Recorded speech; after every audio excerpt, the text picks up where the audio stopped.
What's up, y'all? Welcome to Purple Bee. Here we are. It's Jag on Ice.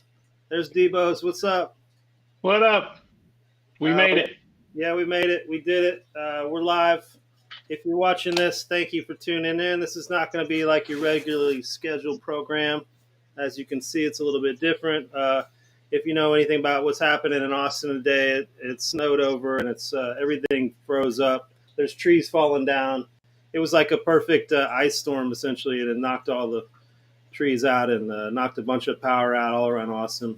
Luckily, our boy Casey Byers has power here in South Austin. Unlike most people in Austin, he does have power. So we all rallied it over here to his place. And we got a lot of guests in the house. We got virtual guests coming in on the Restream chat. Our boy Abstract AMCR is here. Amos Schwartzfarb is here. We got guys from Vibe and the Submersibles coming through. I think we got some of the Trouble in the Streets people coming through. We're gonna have a bunch of sweet action. Jake's in the house. Grego and the boys are snowed into Valente. We got them cooking up some Hello Fresh meals for you guys. We're going to show you how that went later on. It's a good old time. So thanks for being here. Debo's, how you feeling? I feel good. This was quite a day that you can't say that this caught us by surprise, this ice storm, because we've had one of these in the beginning of February for the last 3 years. So it's hilarious because we were figuring out what we were going to do today to pivot and we're like, oh, what did we do last time it froze over? Last year it was on February 3rd, so almost a year to the day. The same thing happened. It snowed. We couldn't drive. We had a stream that night, so we figured we would put on Jag on Ice and do a Restream live chat and hang, maybe play a few clips. So here we are. Yeah, we made it. And the cool thing about tonight is that we are going for the first time to our friends Coop.xyz. It's a new streaming platform that is Web3 forward, Web3 first. So big shout out to all our homies that are tuning in on Coop. Great to see you. We see you in the chat. We're going to have some fun stuff going on in there. If you want to score an NFT, we have a couple ways to do it, a couple of different NFTs tonight. So the info's in the chat there. I think the Coop staff is doing a drop for our what we're calling our Genesis stream, which is our first stream ever on the platform. So we're happy to be here. You guys sit tight, enjoy the convo, chime in the chat, and we'll try and keep an eye and talk to you guys there. What do you think, Ebo? Should we bring in some other dudes? Yeah, absolutely. Other homies? Who we got? We got our boy Abstract AMCR. There he is. Hey, man. Staying warm? Good to see everybody. I got the fire going behind me. We're good. Looks good, bro. Yeah, looks nice. It's quite cozy up in here.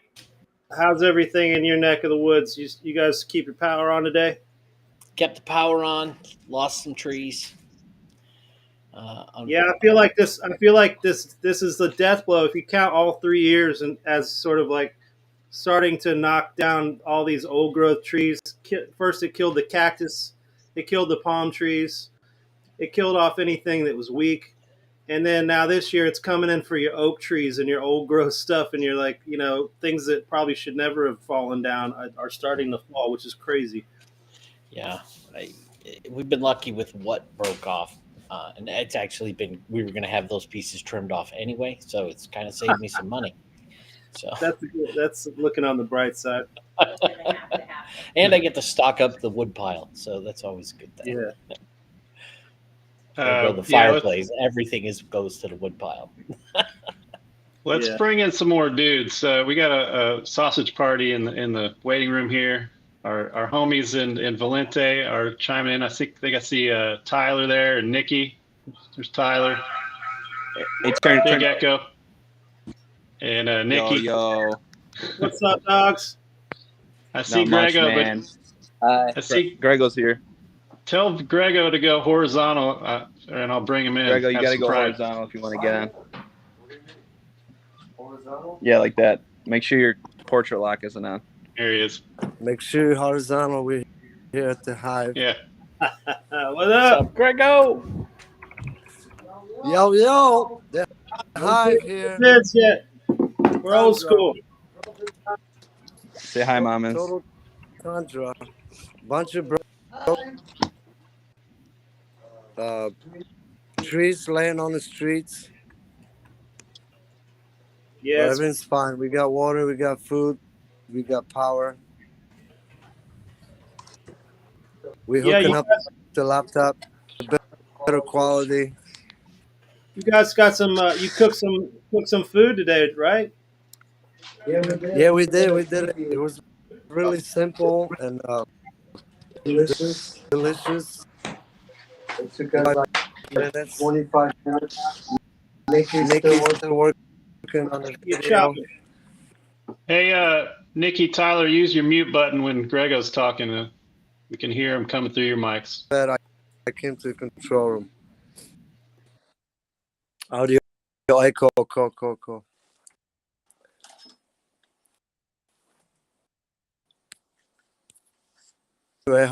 How's everybody's doing over there in Austin? We're hanging in there, man. Casey's All the house? Yeah, we're at Casey's house. We got a crew over here. They're all playing video games and drinking whiskey. Everything's cool. Oh, I've already recruited a couple of, everybody here has talent just besides video games and drinking. They can also play music. So I think I've lined up a couple special, unique Jag on Ice acoustic performances for you guys later on. And yeah, man, Brian Fitzgerald's in the house. What's up, dude? I'm glad I got a hold of you, Brian. I had to remember to tell Brian we weren't going to be at the Hive tonight. If anybody missed it and showed up there, you at least you get to hang out with the boys and Grego and Mommins. There it is. There's the B. There's the studio, the live room. Give us a little tour, Grego. Bianca Pear's in the house. So this is a rare sighting here. The no instruments. We're getting ready to hang some serious truss. So everything's clean. We got new carpet. It's pretty long. Covers most of the studio. Tomorrow everything comes down from the truss, and we're gonna install some Kino lights and green. Very exciting moment. You got fresh carpet? Brand new. Check this out, bro. Oh man, I didn't know about this. It's fancy. Dude, Scotty got a new carpet. It's like really long from the wall all the way up, and I like it. Very fuzzy. Very fuzzy. Here's Nikki in the control room with Diana. Dorota got all the screen time last week. Yeah, Rada's here.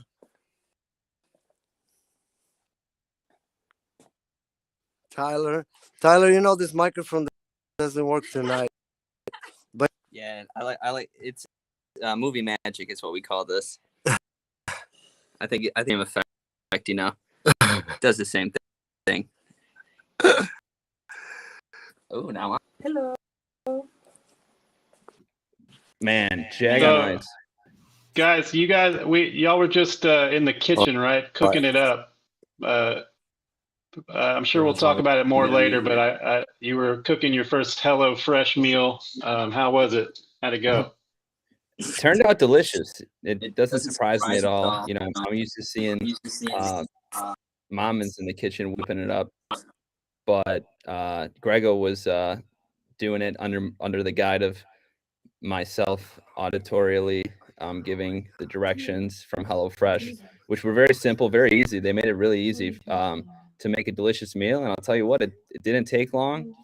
So if you're one of those people who needs some quality, good home cooking to whip up in a short amount of time, HelloFresh is they're your people. Grego, you like the you were a big fan of the chicken, right? I'm a huge fan of the chicken.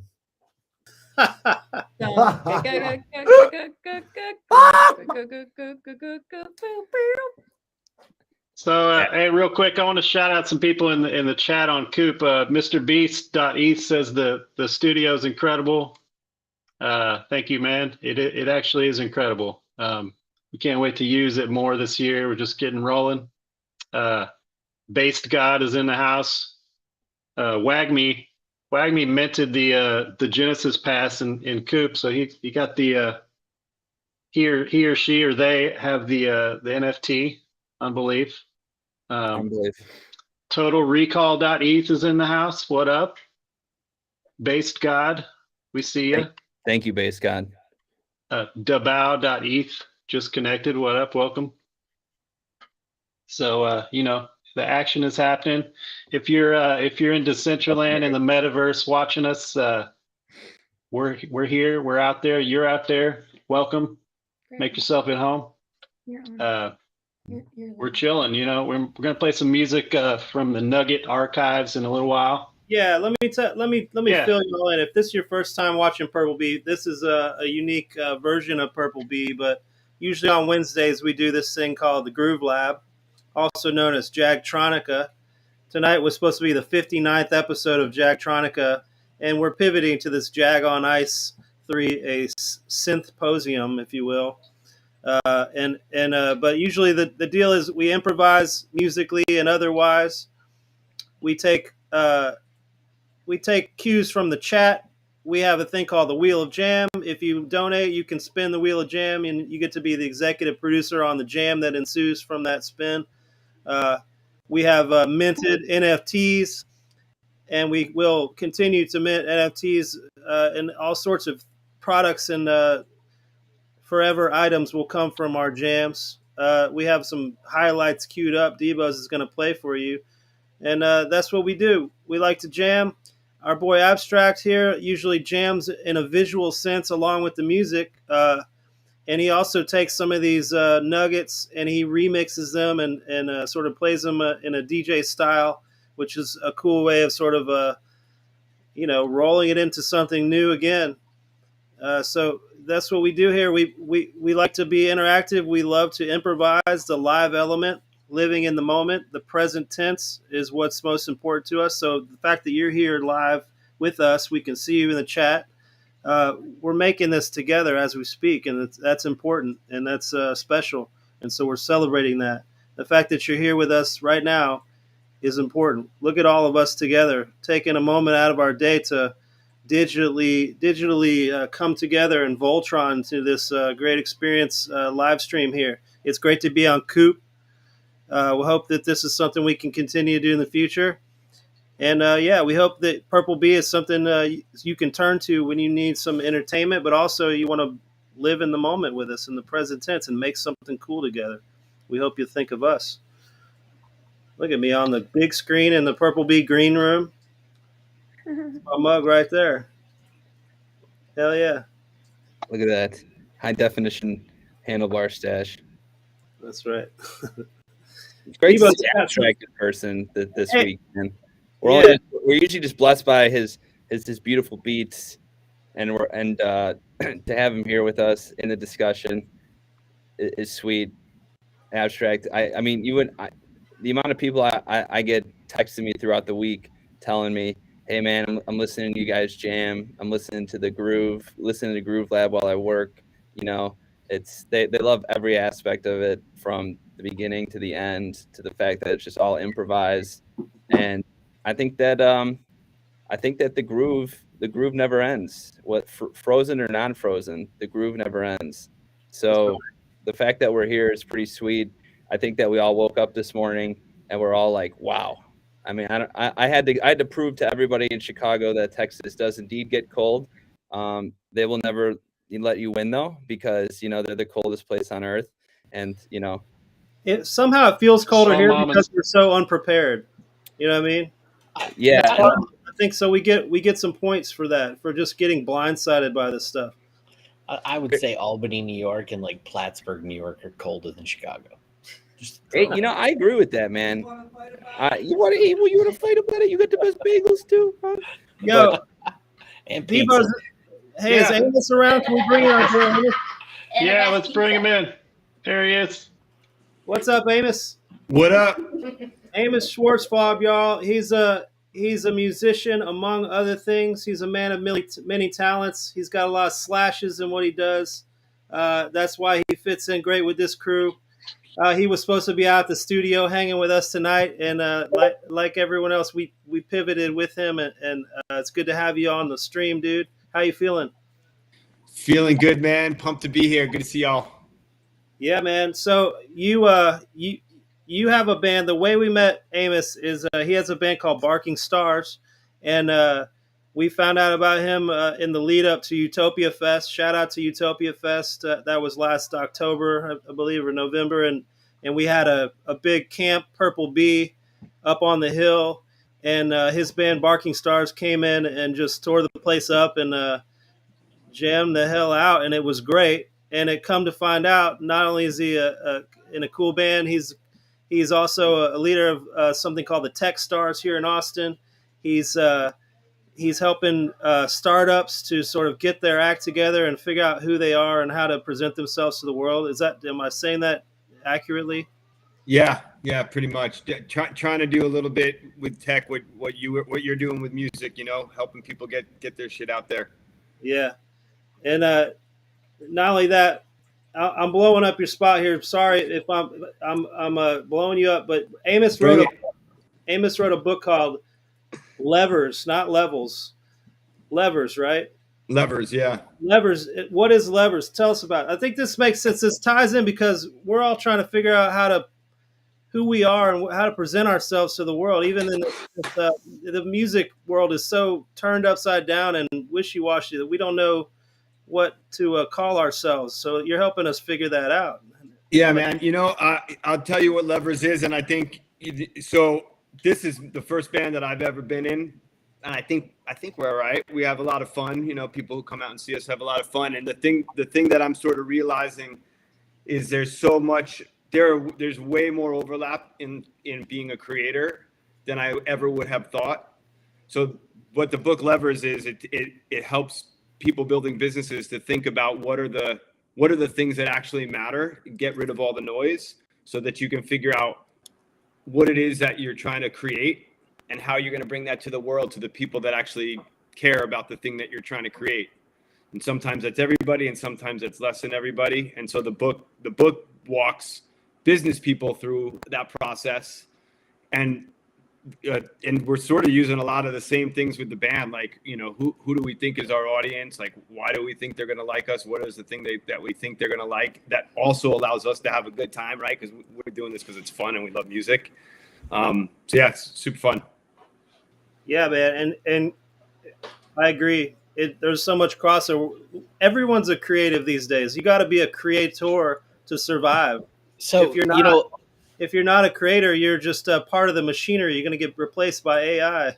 So fun fact, there are over 1 billion people on planet Earth that call themselves a content creator.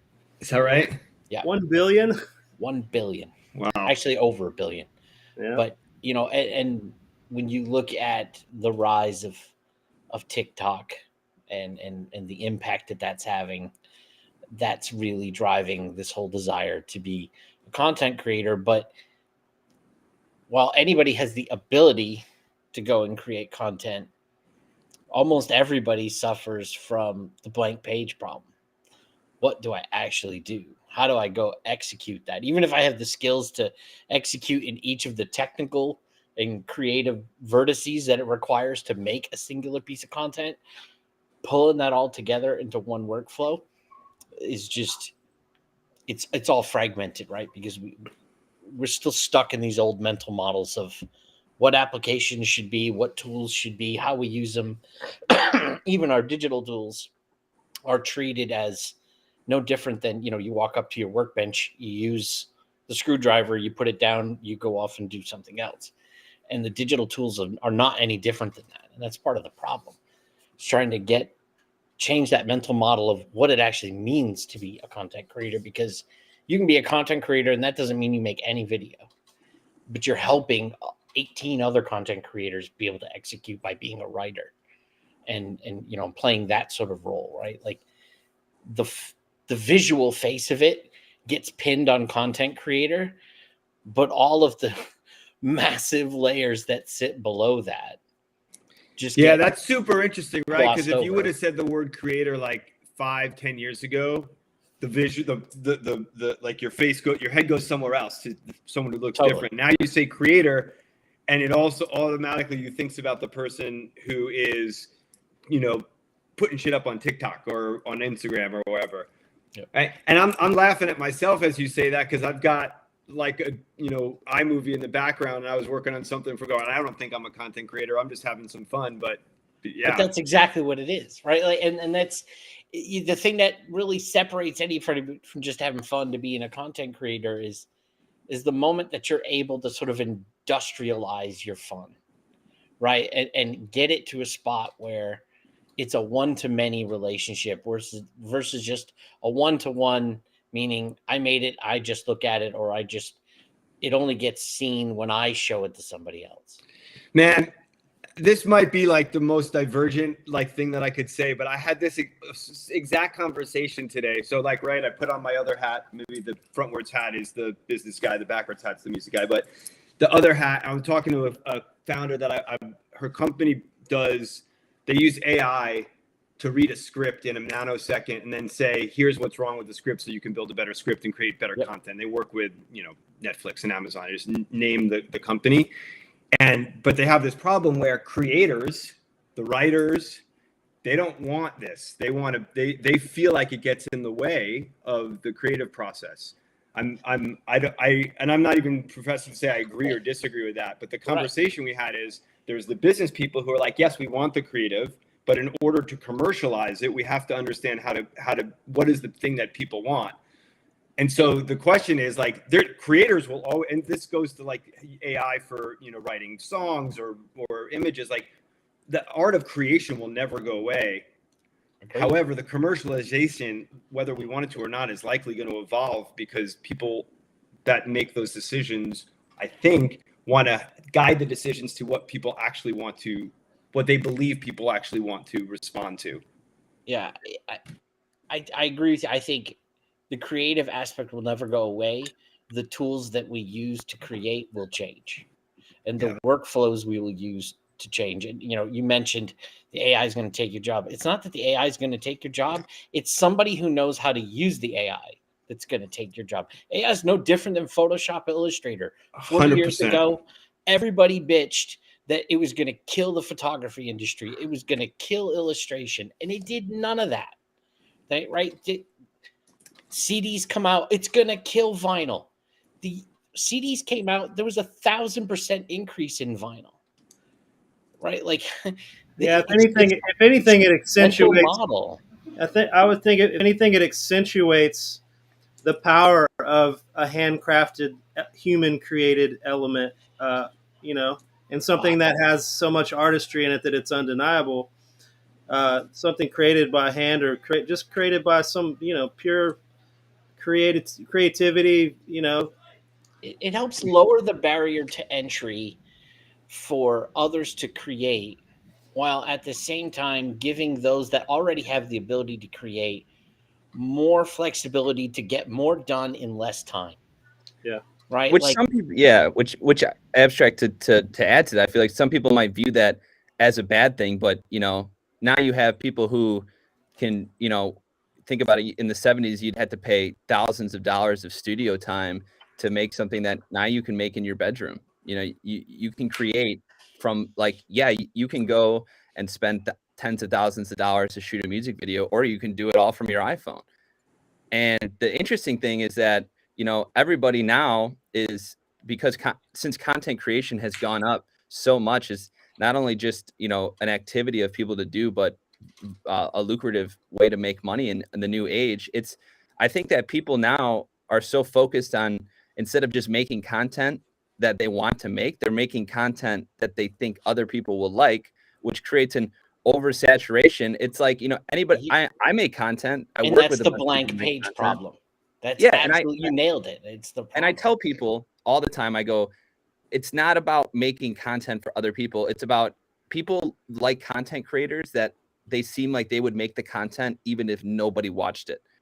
Correct. It's not about if people are watching it, if people are buying it. It's the fact that you go on a YouTube page of somebody who makes something and you're like, I can't believe somebody actually does this. And then you go and you see that they have 1,000 other videos to go through. You're like, this person's making not only just one, but 1,000 of these videos. Like that's ultimately what it is. So, I mean, you could look at Purple Bee and stuff, and you look at the amount of content that they've created. All it takes is one person to find one stream of ours to go back and see the entire catalog that we've been making this stuff, not for the sake of monetization, but for the sake of that we think other people will be able to connect with what we're doing. Yeah.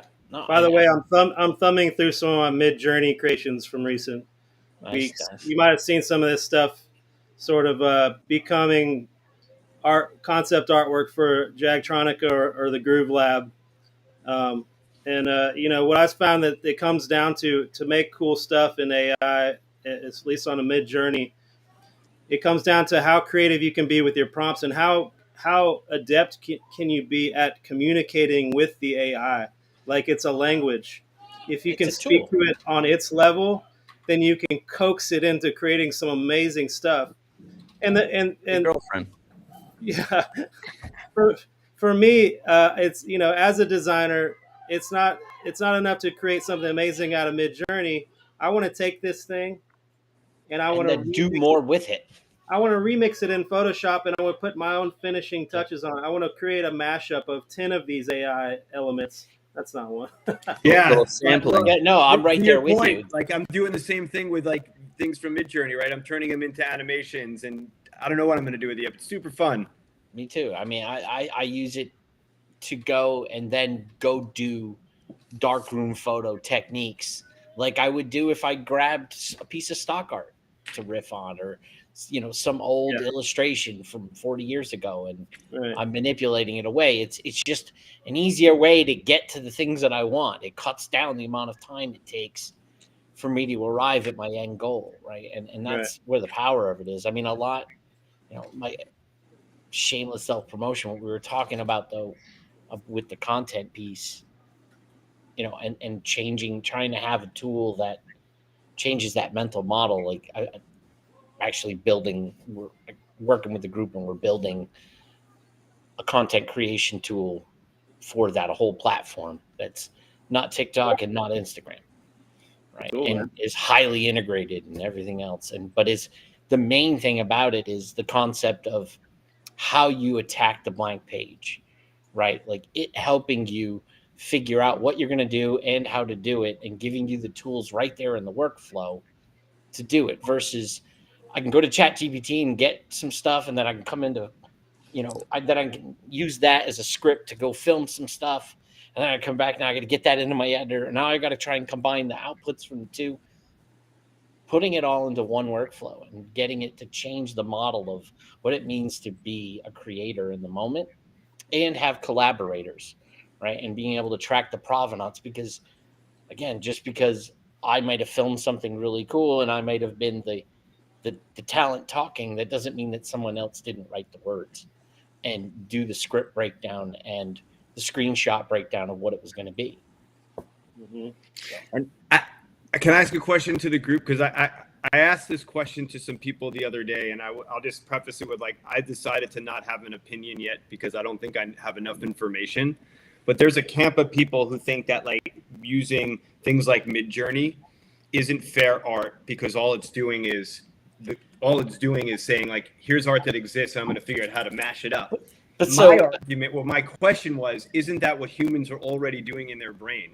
Exactly. That's if I go to an art gallery and I see a cool image, and I go attempt to make my version of that image, it will never look exactly like that image. It just won't. I'll choose a different color. I'll do a different thing. There'll be a different line, whatever. But that inspired me to go make something in that technique. It is every impressionist artist then copywriting and biting off the first impressionist. It's every Western no music. different. Yeah, every piece of Western music biting off The of jazz. world is a remix, man. You bring up so I had a teacher, Eric Caliborn, an English teacher, who we had to write a prompt in AP English based off of a quote, and I'll never forget it. It became one of my favorite quotes of all time. The writer of Fight Club, Chuck Palahniuk, the quote was, "Nothing of me is original. Oh, I'm a piece of every person I've branch ever drop. known. I'm a piece of every," and that's really what it is, because it's like, how can you really claim to be original if, you know, it's so interesting that it's like you're inspired by something. Your accent, there's a reason that you talk like your family members. You have similar mannerisms, because it's your ability to pick up on what you like and what you don't like, and then be like, oh, I want to do that. Or I find inspiration. It's like you never find a groundbreaking artist like Elvis or Jim Morrison or somebody who doesn't name another singer that wasn't an inspiration for them. And it also comes back to that thing where, you know, it seems like we're in such a polarized point of where it's like, you know, you have to either be, you know, analog or you have to be digital. It's like it's like I went to Guitar Center and I was looking for like some type of like similar like Mackie like MIDI controller, something I could control my DAW outside of my DAW using hardware. And he's like, you know, you could do this all on the computer. I'm like, yeah, man. I you know, it's like you don't have to buy a film a camera and take film photography and develop films. You could do it on your phone, but it doesn't mean that you have to cut out it loses the tactile experience of doing it. And I think for anybody who's done the analog, experienced the digital, you always want to go back to that thing. Like as a DJ, right? My Technique 1200s, I was addicted to the tactile feel of that platter under your finger. Like it is tuned to beat matching and everything. Vision, everything is based on that. And you read the record, you read the timing dots, like all of that stuff is mattering. And then when I switched over and I started doing stuff on controllers, like I didn't feel like a DJ because I couldn't feel the platter. Now I have a controller that has spinning platter now that feels just like 1200s, but you know, like I think it's kind of what you've experienced that drives you there. And you know, the other aspect to a lot of this is, man, humans just like to be bloody gatekeepers. They just like to put these gates up and say, like, you can't call yourself this if you don't do X. And it's so obnoxious. Like nothing in the universe functions like that other than humans. So it's also artificial how we like to just classify and put these walls up around what creativity was, right? Like I worked for a company here in town called Chaotic Moon, and there we were creativity was engineering, it was hardware, it was software, it was design, it was print, it was all the things, right? Like a dev who sits down and whips up some amazing code, that's no less creative than an illustrator who sat down and drew a Simpsons frame. But it doesn't get thought of that way. We humans are like to silo understanding of creation like into elements and say like, oh, I do this piece, or I just do this piece. And the reality is like when we would hire people and they would come in, you know, we had to smash down all the walls of conception of like, you just went through school, you were either a science or you were an engineering or you were an art. I got news for you. Art doesn't happen without bloody math. It doesn't. Right? Music doesn't happen without math. Like, to think of them as separate things is just moronic. Mathematics. Bro, I gotta stop you there. You're going off, Sorry. dog. Sorry. You're going off. It's amazing. I got my buddy Casey Byers in the house with me. Hey! Also, I see Jake Saxby in the house. What's up, Jake? Can you say something? What's up, guys? I saw Sam too. What's up? Yeah, Sam, I told him we were going live and he just took off. Ah. But he's on his third day of no school, or he'll be third day tomorrow. Yeah, amazing. Well, hope you're all right. What's up, Sam? He's coming over, but I will say some AI stuff that is cool that I've been noticing lately. Go for it.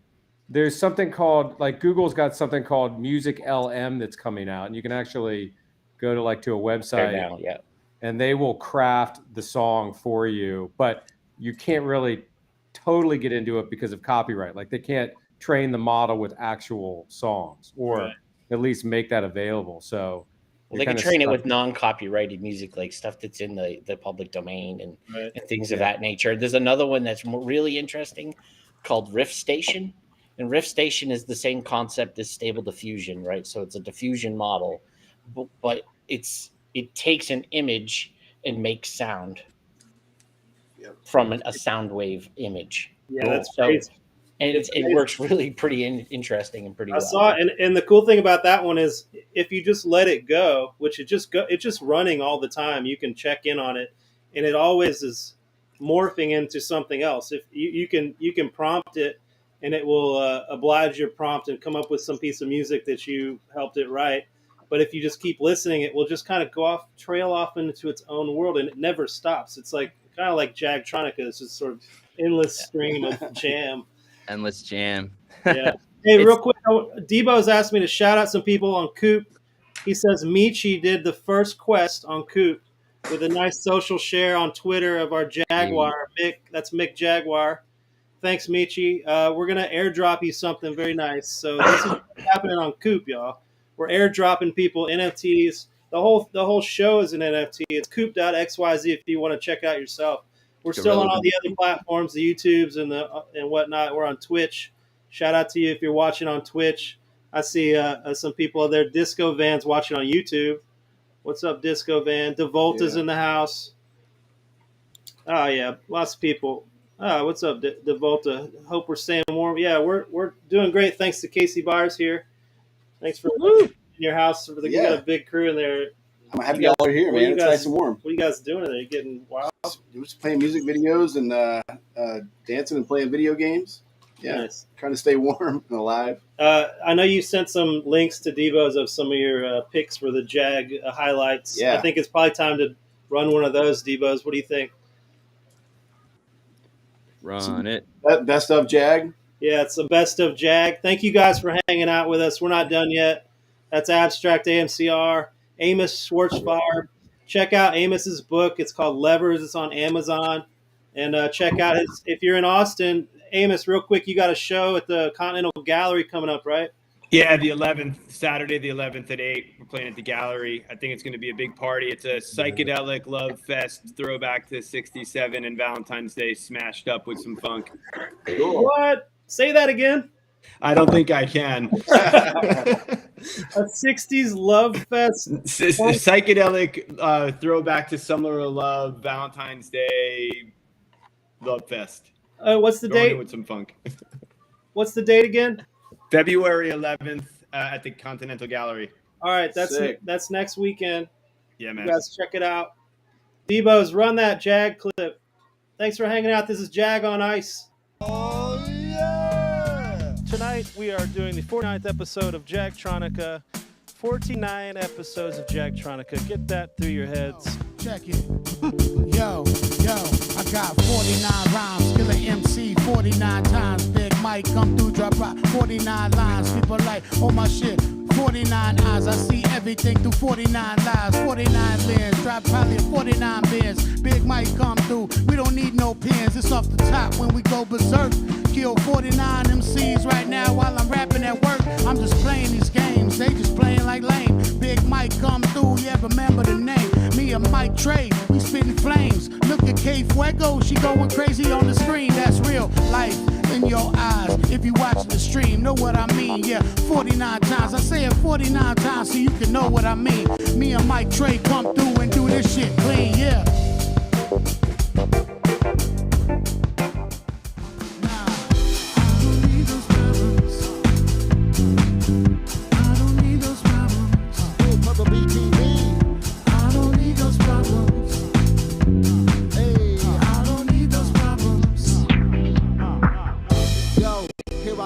It's the MIC, I'm cold with the flow.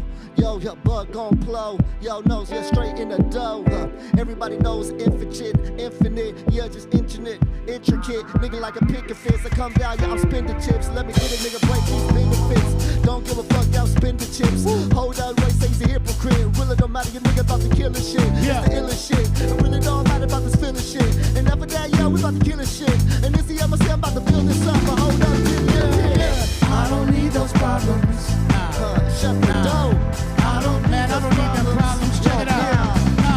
Yo, I don't need them problems. Big Mike Trey, we solve them. Record spinning, needle scratching. Yeah, we revolve them. Yo, we dissolving all the fakeness and the whackness. This is facts. I'm just rapping on this shit. I'm going mad. I'm like surfing in space. Yo, losing my mind. Dividing the beat. Rhyming how I feel inside. Yo, I can crawl in it just like a cave. Oh my. Yo, we been rhyming cause we are them guys. Yeah. Yo, I don't need those problems. Nah. I don't need those problems. Nah. Just get away. I don't need those problems. Yeah. I never did. I don't need those problems. That's right now. I don't need those problems. Yeah. I don't need those problems. Yeah. I don't need those problems. Yeah. You know who's a problem? The band is a problem. Let them know, band, what's up?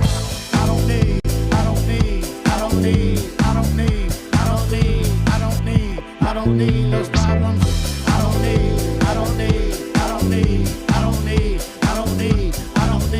I don't need those problems. Straight real hip hop. Yeah. Yo, criminal breaking up the syllables. No individual. Niggas they hear me flow. Down so critical. Yeah, it's the ritual. I'm rolling through a hole up and say it's spiritual. I'm flying in the air. You know I don't care. Pop trying let it stare. Niggas see that I'm here. And I'ma take it everywhere. I'm back all in your area. Really don't matter. Niggas see I'm about to bury ya. Hold up. Stay low key like an alien. Really don't matter. Yeah, I'm blessing your cranium. Blizzard in the air. Hold up. I don't care. Nigga really don't matter. White teeth for when they stare. Yeah. See, I'm deep in it. Really don't matter the holder. Yeah, I be in it. Yo, salute me like a lieutenant. But when I get it, ain't no gimmicks. It's the MIC. I'm about to get a independent. Yeah. When we get it, there's no gimmicks. Yeah. Yo, we're our own worst critic. When we get it, yeah, there's no kidding. Yeah. We're our own worst critic. Get it. When we get it, there's no gimmicks. We're our own worst critic. Yeah. When we get it, yeah, there's no gimmicks. We're our own worst critic.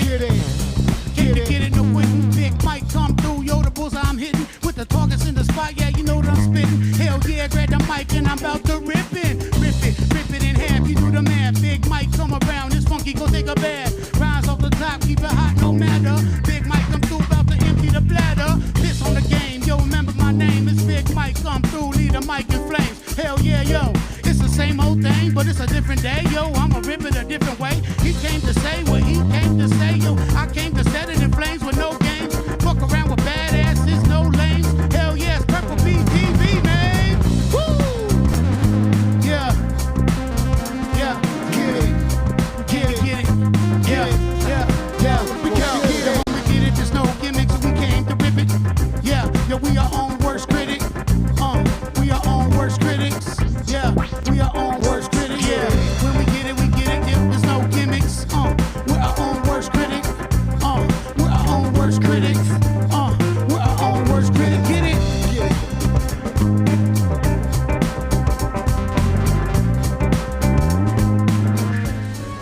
Wheel jam.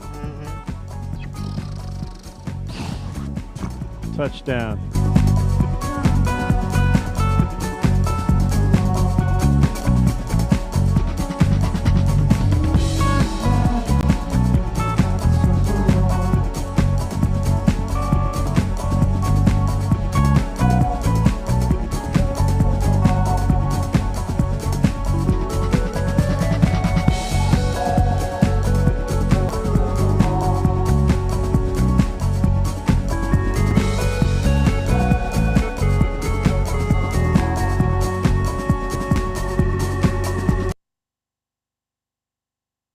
Oh, we back.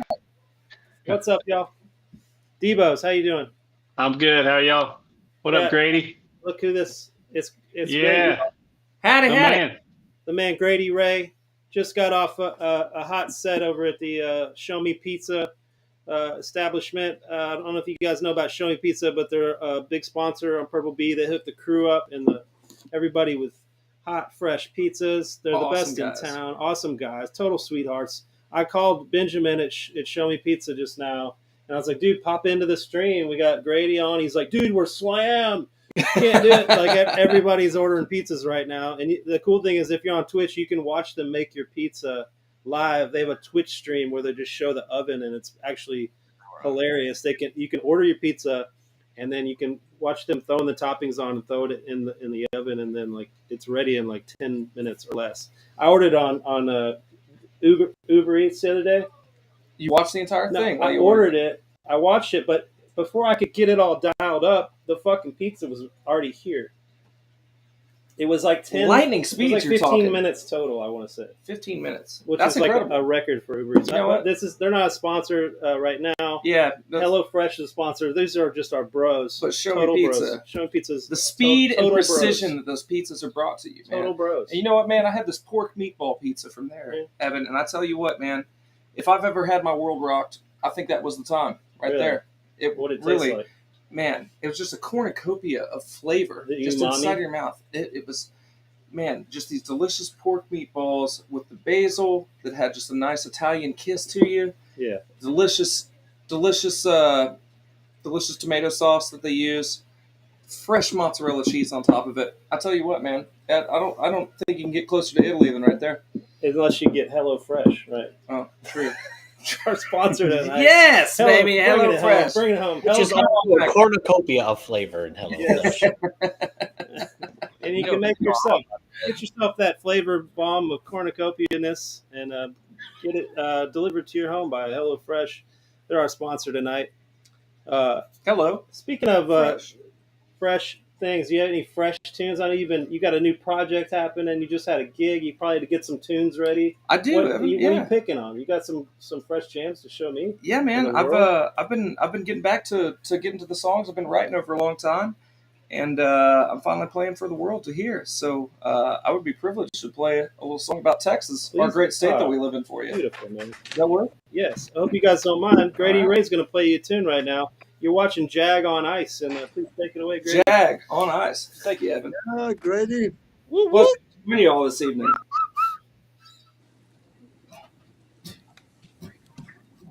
Texas, I'm coming home. My heart beats for you still. I can hear that inspiration calling from those hills. I'm always hurling music, won't ever pay the bill. But at least down here in Texas, my heart can get its fill. Born in Tom Green County to some kids of Uncle Sam's. I'm proud of all they taught me, and I'm proud of who I am.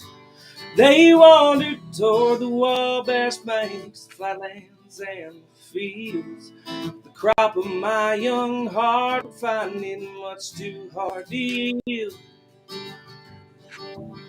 My folks never understood the Lone Star State's allure. I'm not sure it's something that they wanted to hinder, as I know they both done a fine job raising me. It's time to head back home so I can finally be free. Texas, I'm coming home. My heart beats for you still. I can hear that inspiration calling from those hills. I'm always hurling music, won't ever pay the bill. But at least down here in Texas, my heart can get its fill. Hoosier winter winds, well, they blow cold and fierce, just like needles in my skin that frigid air would pierce. Got tired of the weather and the same old song and dance. Texas is the only place I'd ever stand a chance. Boy away from home can find it tough to sing his song, and the hurt of life can sometimes trail on for far too long. In my dreams I've always known one day I'd head home to the place where all the outlaws and longhorns love to roam. Texas, I'm coming home, my heart beats for you still. I can hear that inspiration calling from those hills. I've always heard that music won't ever pay the bill. Pay those bills. Pay your bills. Won't you pay my bills? I reckon all the other places do just fine. I know that I spend plenty of my time searching for the answers in land. Don't quite know, but the one thing I sure figured out's a place I need to go. I need to go.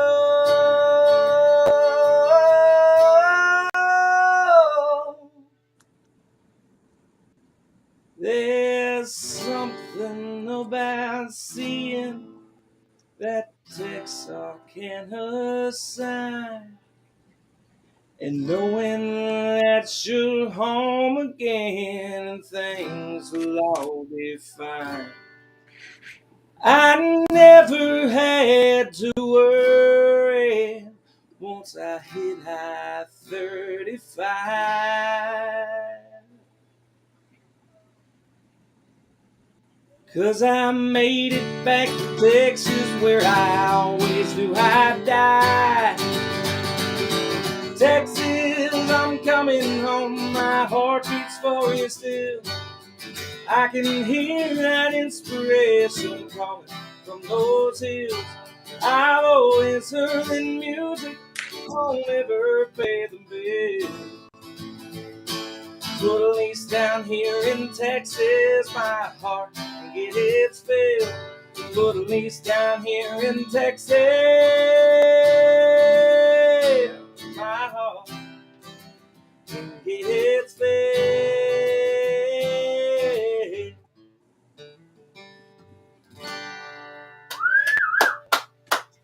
All right. Hell yeah, brother. Nice, Texas, man. Texas. That's a big old Texas. song like Texas. I love this place. I want to. I'm really glad to be here. I have questions about that. Please. Right away. First of all, I want to know the fact that you put the bridge like after the double chorus there. Kind of you waited a few verses to throw the bridge in there was made it feel even bigger, more expansive. You know the funny thing, Evan, I there's like 2 more verses of that song. I had to trim down, you know? Nice. What about the Texas winter verse? Did you throw that in just for us today? Or That was there? That's always been there, man. That's the whole song kind of I wrote it probably like a 30-minute setting, sitting on a plane, flying to Cabo, and was just sitting there and I was like, you know what, I want to write the new national anthem of Texas. Yeah. And I just started thinking about stuff and I just started flowing. But I grew up in Indiana for many years, and the Hoosier Winter Winds, and just being up there and moving back down here, that was a part of that story inside of that, man. So not only is it an ode to Texas, it's a little bit of a passage from my own life. Wow. You know? Beautiful. Thanks, man. Well, Texas wants you anyway. We want you. Hey, I'm glad to be back. I'm a native Texan, born in San Angelo. Just had to go away for a minute. Hey, I got back quick as I could, you know? Yes, sir. Well, how'd you...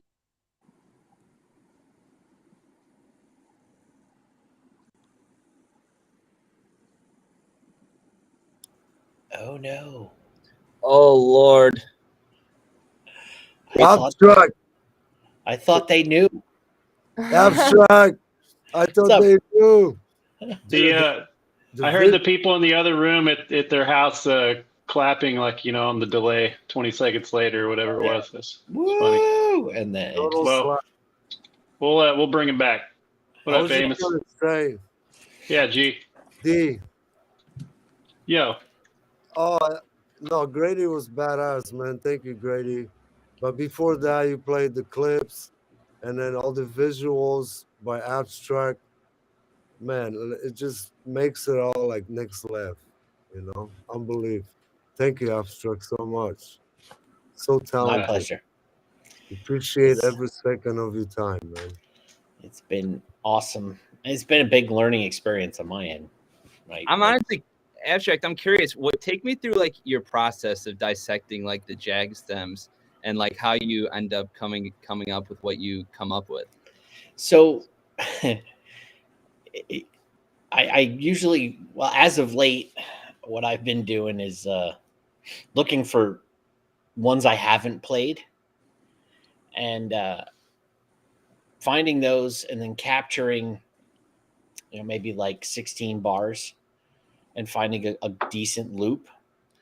And then from there, then I'll get inspired by what other type of thing do I want to go? Where do I want to go? And then I'll find a track and where I like the progression and the drum pattern or whatever. And then I'll get that matched up, EQ it out so that the highs aren't in the way, right? And get all that stuff. And then that becomes sort of the foundation. But that's so I typically have my first mix figured out. After that, it's free for all. I just like it's recorded and how it's created and everything else that we do.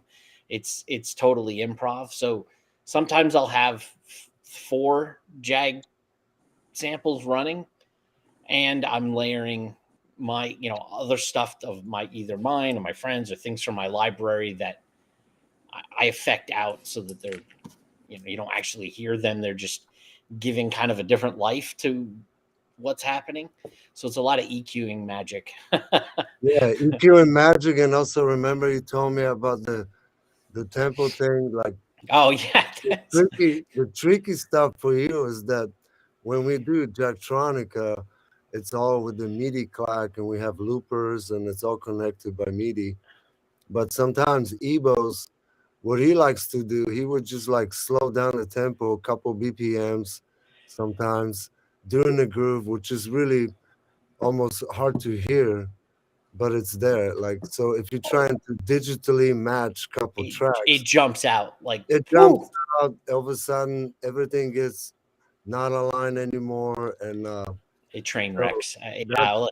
Yeah, that natural cadence, like when you guys get to the end and you're starting to sort of wind down, that human playing an instrument just wah wah wah wah, which is the equivalent of like stopping the turntable, right? And or the train, but it lasts longer. And so I have as I've been going, I try and leave a marker on the track in my software so that I know, but I always forget and I ride a mix too long and all of a sudden the tempo shifts and whoa, and it goes off the rails. So it's mixing live stuff isn't that, I mean, that's why most DJs don't do that kind of stuff.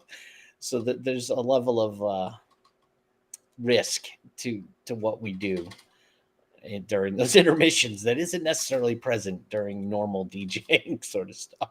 And it's so unique and it's so badass, man. I love it so much. Yeah, I'll never forget the first jag. I was out in Bastrop and I was like, what? During intermission, I was like, what is that that's playing? They're like, oh, that's abstract. That's I was like, from his bunker. I was like, that's some beast right there, man. And honestly, compared to, obviously you've probably been DJing and producing a long time, compared to like the other styles of like music that you spin, like, how is the process just completely different for you? It's a whole nother game. So my past life back in 94 through like 97, I was in a band called Hopewell, which was some of the members of Mercury Rev. And I DJ'd there. He was using turntables and records and had a whole bunch of gear and effects hooked up to things. So I did a lot of texture stuff there, and I got really accustomed to actually mixing different things and keeping time with some of the performers in the band. Like our bassist in that band was just like a fucking metronome. Like he was the most in time of everybody else. Like he was the only one not nodding out. So he was in time all the time. So I got used to dealing with that, and that's helped a lot, right? Like that's not a normal thing that most DJs go off and try.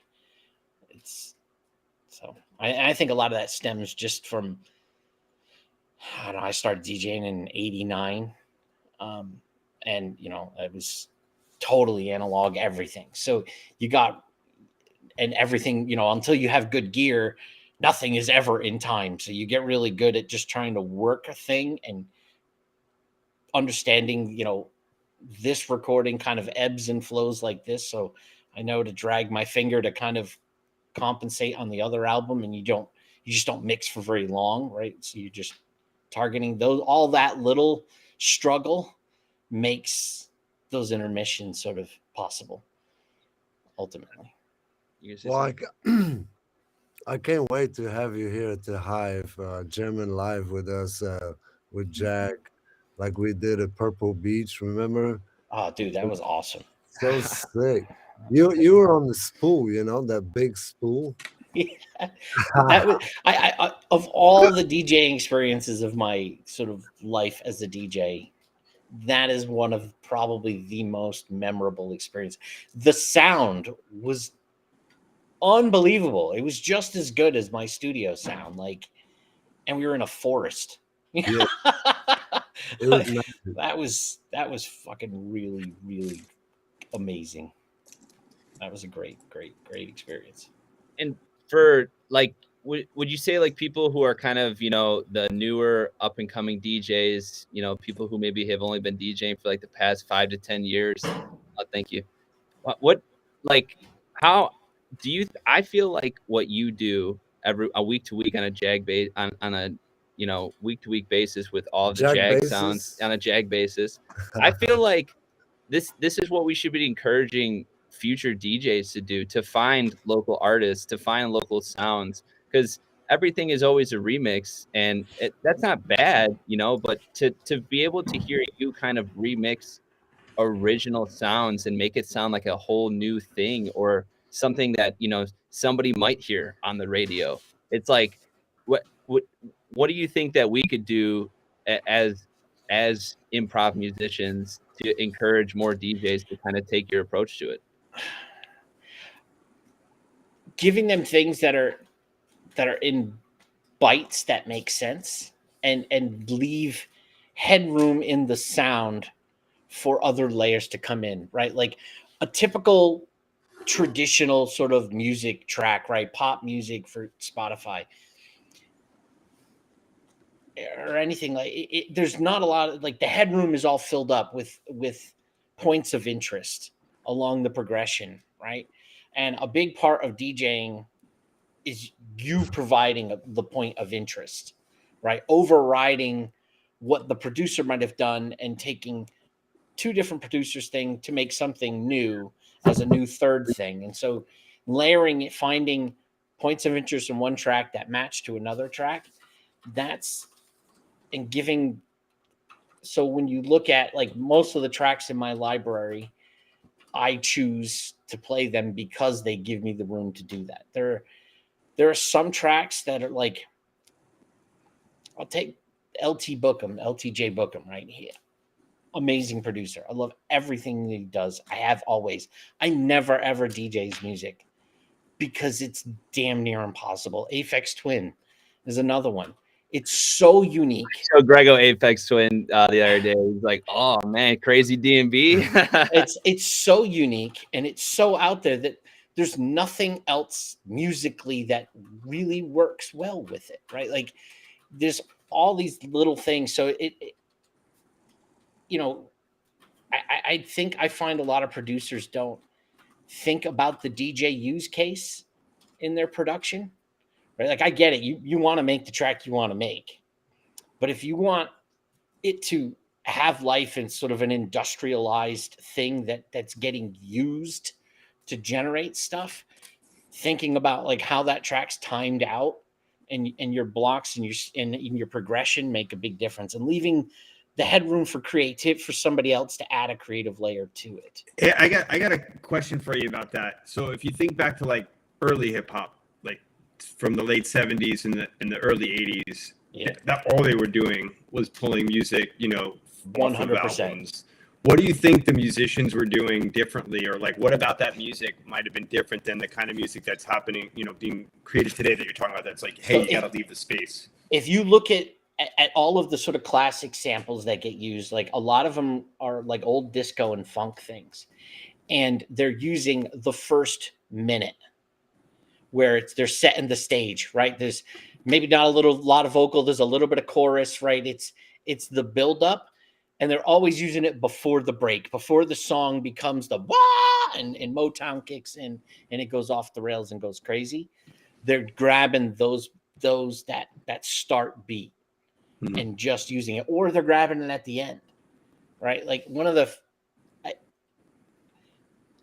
DJs by types of genre, like, can be drastically different in your approach. Like hip hop is really difficult to DJ in the style of music if I try and approach that the way that I would dub techno, right? It just does. You can't ride hip hop tracks for 5 minutes. There's no headroom when the vocals are in, right? And you get phrasing of, two things happening and it's just fucking chaos.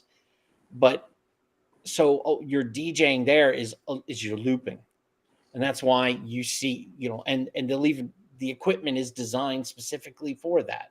With Scratch Masters type DJs, like that gear is totally different than my gear. Like I can't scratch for the life of me. And it's not necessarily because I can't scratch. It's my fader just doesn't move that bloody fast, right? Like to be able to crab walk and that stuff is next level, other than my basic like gating, which is about all I can pull off. But it's a limitation of the hardware and my skills, of course. But it's hard. Like there's a lot of little nuance with it. I find like that was a big shift. Like, because when I first tried to do stuff with hip hop, I was coming from like a jungle drum and bass land, which is hip hop really fast. It's 80 beats versus 160, 170, but it doesn't actually work like that. Like the progression of one of those songs, almost all of that music is designed to be used, to be industrialized. Whereas like my other statement about the LTJ Bookham, that's designed to be listened to. Goldie is like designed to be listened to, not necessarily designed to be played by a DJ. But you nailed it. Like those early DJs, I mean, they were doing it on the analog, on the loop, and tape delays, and like really gear that was never designed for it. They were ripping the retros of these bad boys, chopping all those samples, man. I watched an insane video about the math behind DJ Premier's production and Mos Def's song Mathematics, if you remember, off his initial original album, Black on Both Sides. And basically the mathematics of everything on the production side, Mos Def matches with like bar for bar.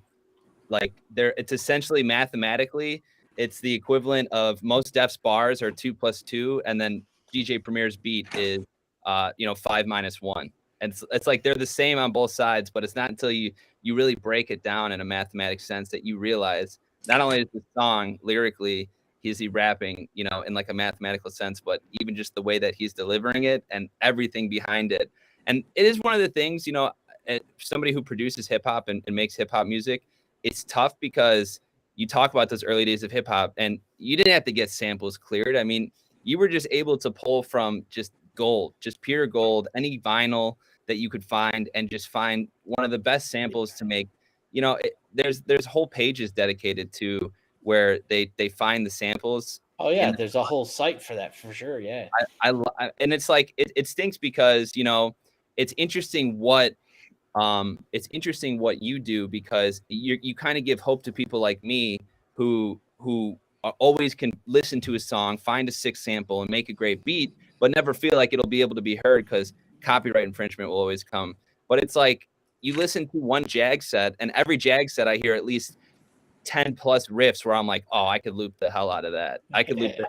Boom, right there, quick drums. It's like, so it's like, before I really got involved with Purple Bee, I was always in the mindset no one will ever be able to hear my beats because I'll always be using illegal samples, which I love joking around about that when I perform live.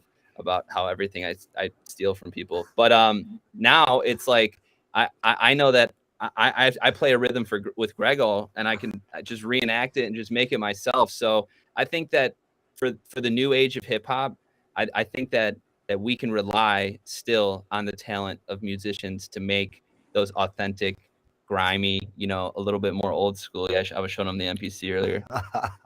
But I think that that's where we need to move towards, that, it's not that we can't use, other people's music still. It's just, let's use the artists that are making original music, instead of trying to just go back to what's a popular sample.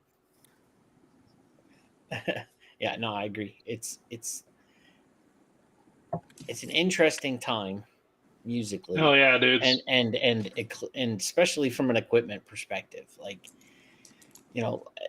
a synth that you can get for $400, like what it can belt out in just quality pad, just coolness, is crazy. Like, a few years ago, you would have to spend thousands of dollars to achieve it. And then, of course, now you see all the modular synth freaks with their insane rigs. I just melt my brain. It's crazy, man. There's a guy I follow who makes a living off of like doing sync deals and making beats for like Netflix and stuff like that. And he'll basically take like a famous like Frank Ocean, and he'll be like, wanna achieve, and then he'll be like, this is a $10,000 microphone into this. He's like, I'm gonna show you how you can do it for $400. And then he's like, I'm gonna show you how you get the exact same sound for $400. It's like it's amazing. It's like musical, HGTV almost. It's like do it yourself, like Beat Hunters or something like that, like you want this sound? Beautiful. Let's figure out how we could do it. Hey, so yeah, thank you for the combo, guys. I want to transition to a slightly different topic, and real quick, we got to talk about how Eba's disappeared. They had a power outage over at Casey's house, so they're down. They're frozen again. They're working on it, but they should come over here. Yeah, go over to Abstracts. Yeah, they should come over here. But I think one of the themes tonight is food, and I think to me, I love cooking myself. I love inventing or sort of working with recipes, or just making it up. And I wonder what y'all think. If there's a tie-in between someone who likes to make music versus someone who likes to cook. Is it the same part of the brain? Is it tapping into a similar sort of creativity? I certainly love remixing leftovers. That's like my favorite type of cooking. Versus actually making something fresh. You and Momin's got to collab, because she is like the P. Diddy of remixing leftovers. I swear to God.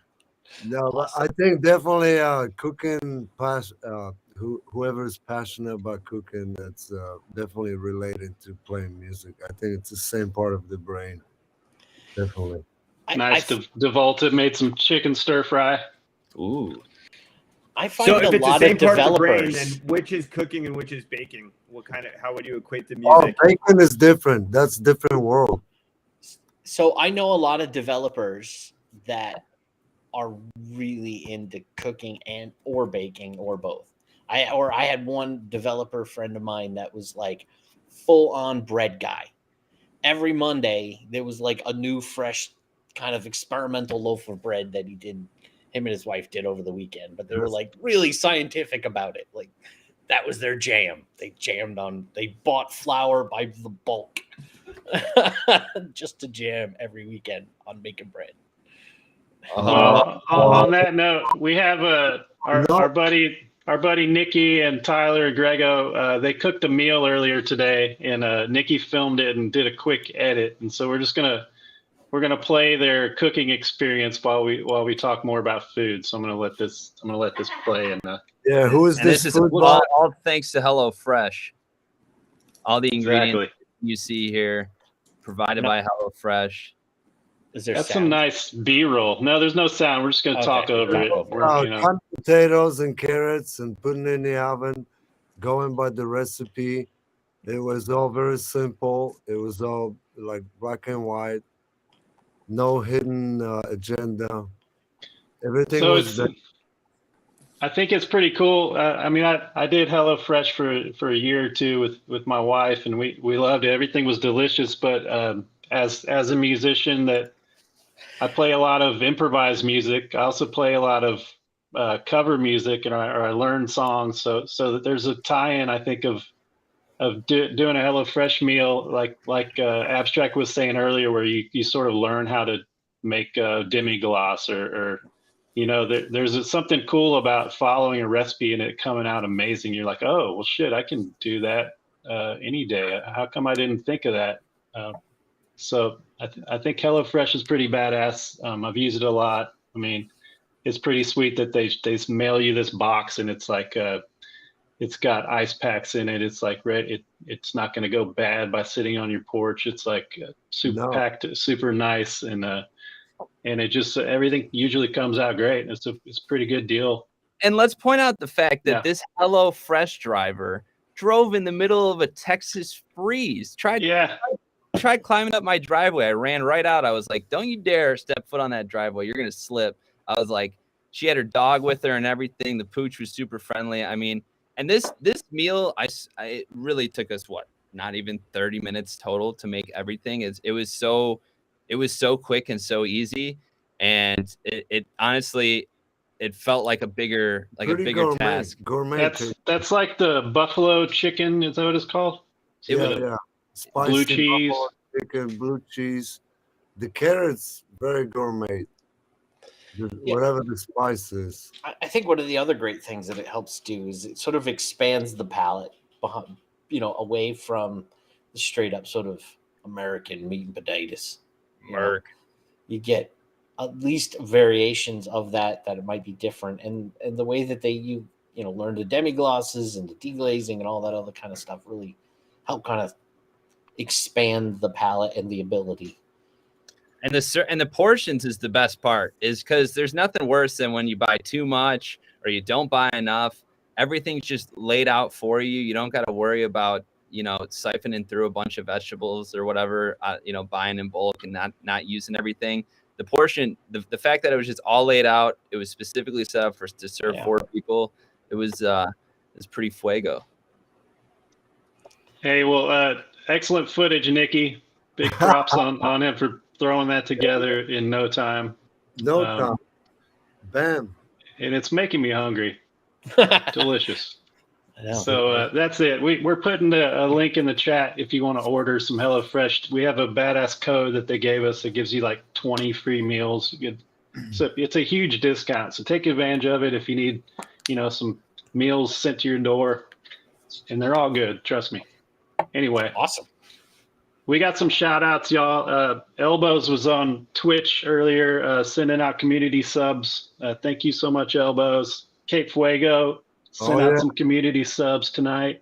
Cape Fuego. Yeah. Speaking of food, someone named Various Pancakes subscribed tonight. Thank you so much. Yeah.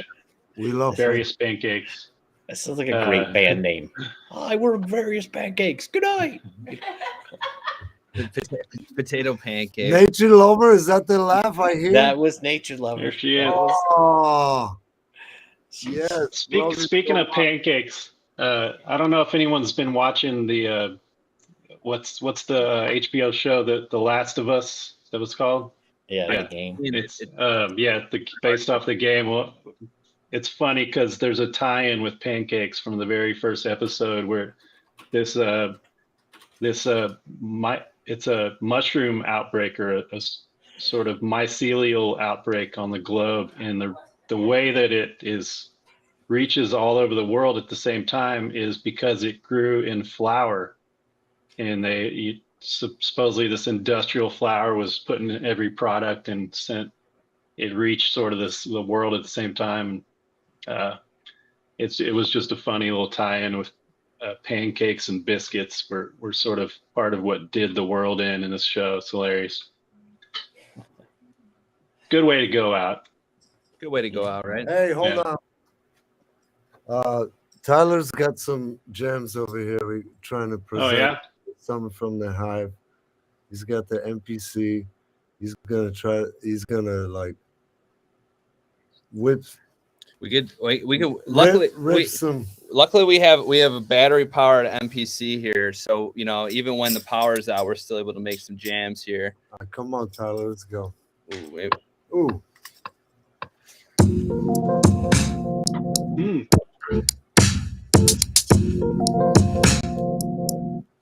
Yo.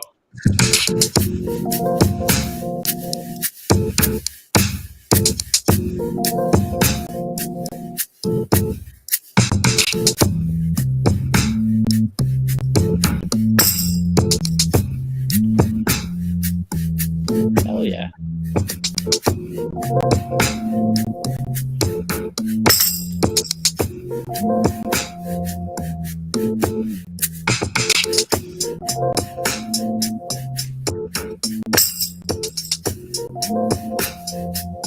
Yo.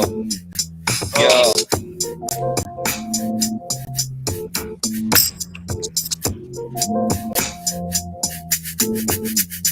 Yeah.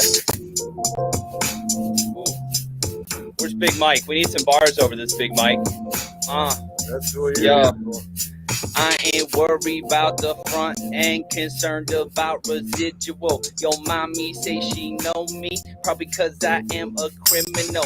Yo, sister likes my music, she thinks I'm irresistible. I dropped out of school, bitch, now I make more than my principal. Yo, went and bought a Beamer, but I couldn't afford the maintenance. Yo, really, it's okay, cause I bought it with some fake checks for fake chicks with fake tits who make me wear a latex. Send my ex a latex every time I'm wasted. Yo,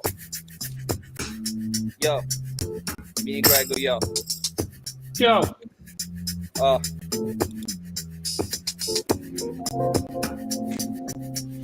Little NPC action for you. Dude, that was dope. Yeah. Man, you got to share your stuff to jam with. He's got more. Let's see. Yeah. Okay. Yo, hey.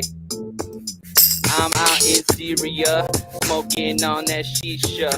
Need a Queen Latifah, equipped with the drip. Yeah, the fit like gonorrhea. 20 G's on the keys. I ain't talking about Alicia. Beast on these beats, man. I don't need a feature. Feature this, it's freezing. I'm coming through, we're teasing. Hella tracks we're leaking, but you know we love that feeling. It's Jagtronica on a weekend. No, forget it now, it's a Wednesday, but we make it feel like it's the weekend until the week ends, yo.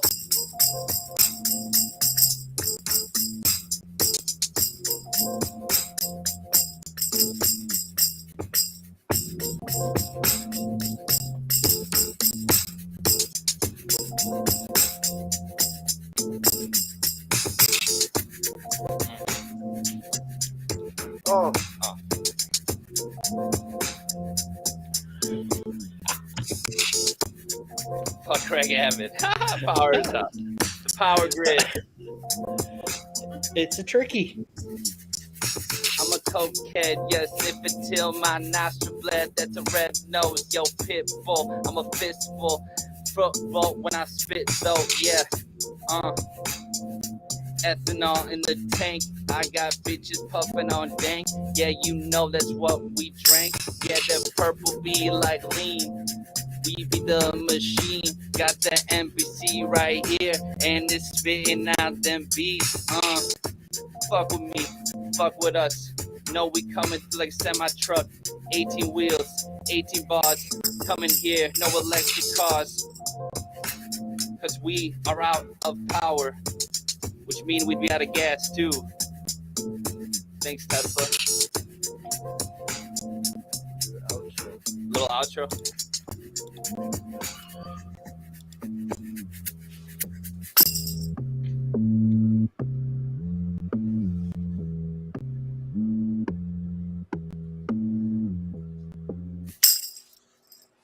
Let's go. Yeah, back, baby. Yo, That's we're moving dope. trains. Tyler in the house, y'all. Yo, Tyler, you got to share some tracks with me, man. Yeah, man, I got you. I'll send you what I do, and Grego and these guys, they've been convincing me to start not only making my own beats, but just really trying to go for it, be original.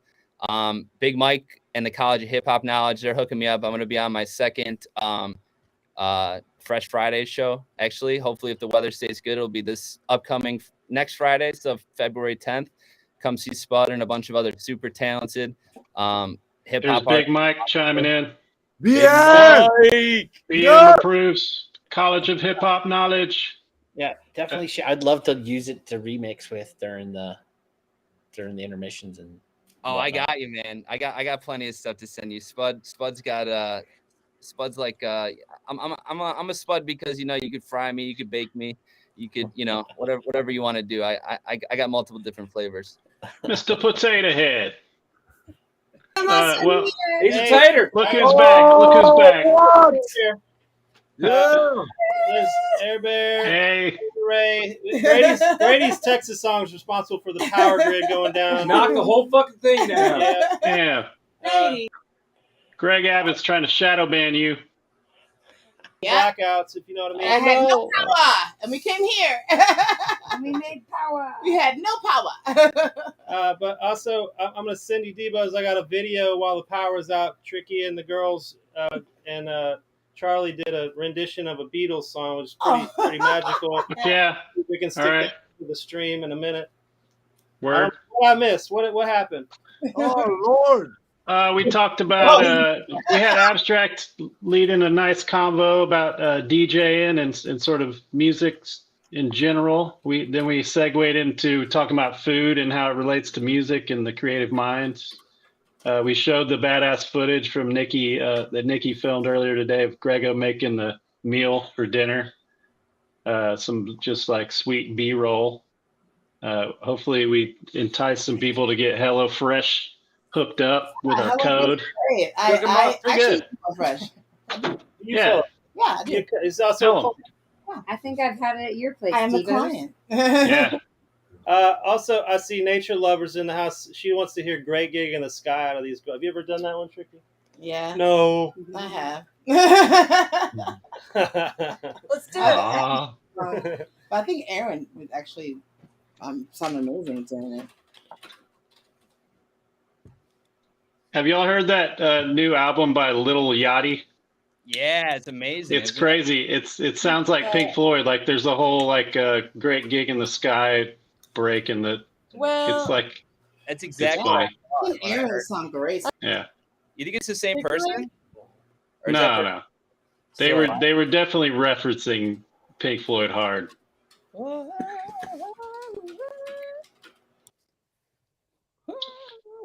All I can see is your mustache. Oh yeah. Speaking of great. Oh yeah. What a crew over there. It's an amazing crew here. We're having a good time. Hopefully, we haven't lost our HelloFresh sponsorship yet. I've made a lot of HelloFresh. Come on, roll the footage. They deliver what they promise. Exactly. We just cooked a couple HelloFresh meals just off Route 9, right next to Grady Ray Chevrolet. That's right, Grady Ray Chevrolet, right next to the HelloFresh. If I can't put you in the Chevrolet, Cadillac, or GMC, your dreams out. Eat a bug. I'll tell you what. Now, you come on down here. We got 0% APR financing on a brand new Silverado. I'm sorry, Aaron. I didn't mean to touch your head. But you come on down here. We're going to put you in the truck or car of your dreams. That's right. You're going to walk out of here with a Cadillac. You're not going to walk. You're going to drive. Come on down here. And then as soon as you drive on out of here, drive on right next door to the HelloFresh. Go get you some meals. Go cook at the house. They're really great. Do anything at all. I just cook them. Is that you down by the water tower there? Hey, that's us. That's us. We was down here with Joe Duffy. If you didn't get it from Grady, you probably paid too much. Bill Dickinson here. I'm passing the savings on to you. I'm just gonna give it to you. Well, actually do use it, and if you ever want a free box, hit me up. I have the email. So we have our own code, Tricky. Thank you though. I got those things too. So. We got 20 meals. I got to do some more shout outs. Hang out. D Freshmaker is on Coop, and he just claimed the NFT. D Fresh Maker, we love you, bro. One of the finest luminaries of the scene. Yeah. Connecting us all, finding the cool shit, curating the nar, if you will. So shout out D Fresh. Also, Devolta's in the chat. He's saying, what did he say? That's not it. That's Devolta. We see you. He says, Jag on Ice brought to you by HelloFresh. That's right. Hey, we're too broke to have shame here. We need that money. Give it to us. SynthLab is asking if this is Purple Bee Comedy Hour. I think it is. You found yourself tuned in. Funny how? Evos, you gotta say something about like what we got coming up at the Hive. I would love to. Is Rada in the house? Yes, she is. Ladies and gentlemen, Rada Wyndham in the house.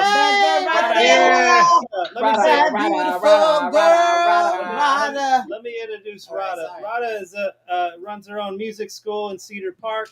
She is another multi-hyphenate, an incredible part of the crew here at Purple Bee. Woo! She's also in a band called Pearl Z. Woo woo! And they're playing at Purple Bee. I want you to tell us about Pearl Z and what we've got planned on the 23rd. Yeah, so February 23rd, we're going to be here, and we've actually been on Purple Bee once before, but it was at the old place.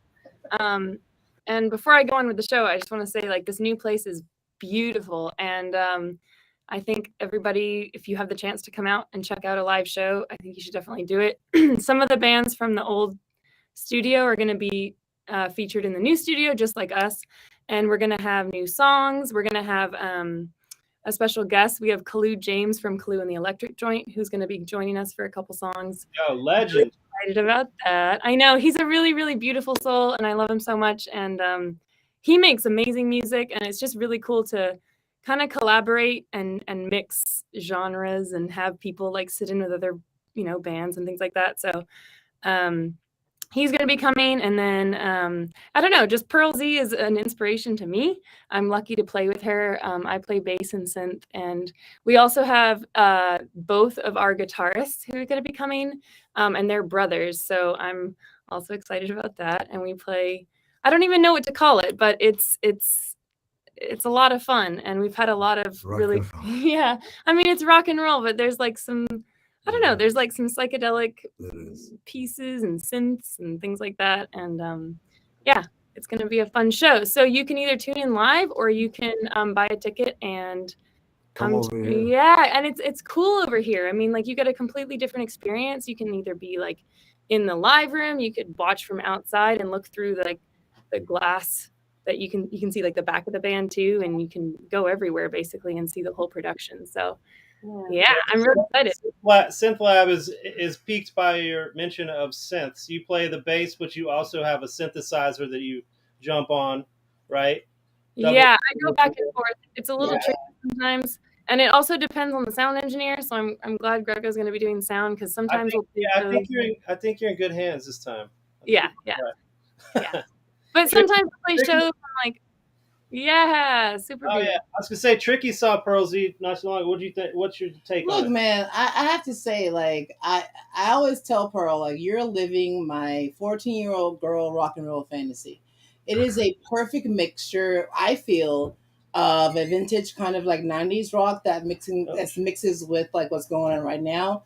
Is interesting. It is fun. It is new. And I don't know any other band that sounds like what they're doing right now.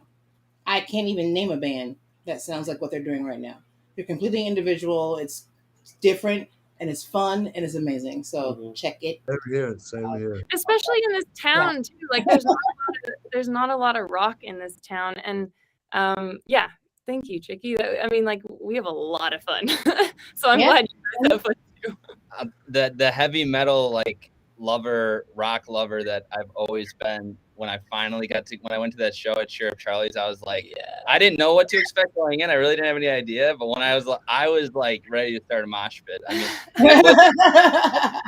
for it, but I was ready. I was ready, and so it was really refreshing to hear. I mean, and everybody in the band, you, Pearl, whoever was on guitar, the drummer, everyone was just absolutely shredding. It was actually so into it, yeah. It was show. sick. That It was a great awesome. Show. Awesome show. So I can't wait to see what kind of mosh pit we start here. Oh Lord, the bring it on. The donks are prone to mosh. Donks gonna donks. Donks gonna be hitting the new trust. Hey, do y'all mind if we show some pictures of the new studio while we talk? I want people to see these new photos from Stephen Olker while we chat. Shout out to Olker. He's got a project that he's going to roll out with Purple Bee very soon. We're sort of getting our community together and taking some portraits. We're going to tell you all about it very soon, but it's exciting, and it's a way to integrate a lot of the people and the beautiful humans that are part of our crew and show them in their full glory. Wow, that looks good, man. Nice studio. I would come. I'd hit it. Twice. Yeah. Brian Fitzgerald can't wait to mosh at the Bee. Brian, you can come mosh anytime. Mash the Bee. And I think what's really cool about what you guys do is, these pictures are beautiful, and it's from, I guess, all from a specific event, but I don't know, every show looks completely different in my opinion, even if it's the same room, like just from how you set up the instruments to how you do the camera angles to, one time you did, lighting, and how you did a green screen one time. It's just, you guys are really creative and it's very inspiring. And I think anybody who can come and check it out can feel that. I think one of the things one of the requirements we had when we were building the place is we want it to be super flexible because we do like to try new things. We don't want to be boxed in. We don't want to be painting ourselves in a corner stylistically or otherwise. So we needed a place that could just sort of we could tear it down to a blank slate and redo it if we need to. Yeah, we did that so it's all movable, and then we can shuffle stuff around. It's pretty badass. Mind blowing here. It's not limited to just music either, as we will find out in the coming couple of months here. This is a multi-use studio for any type of media. Synth Lab, you can sleep in here. This is the green room. Got that couch saved for you. Yeah, here it is. That's the spot. 3 couches. We got 6 more couches on the patio outside. Somebody likes to sleep outside.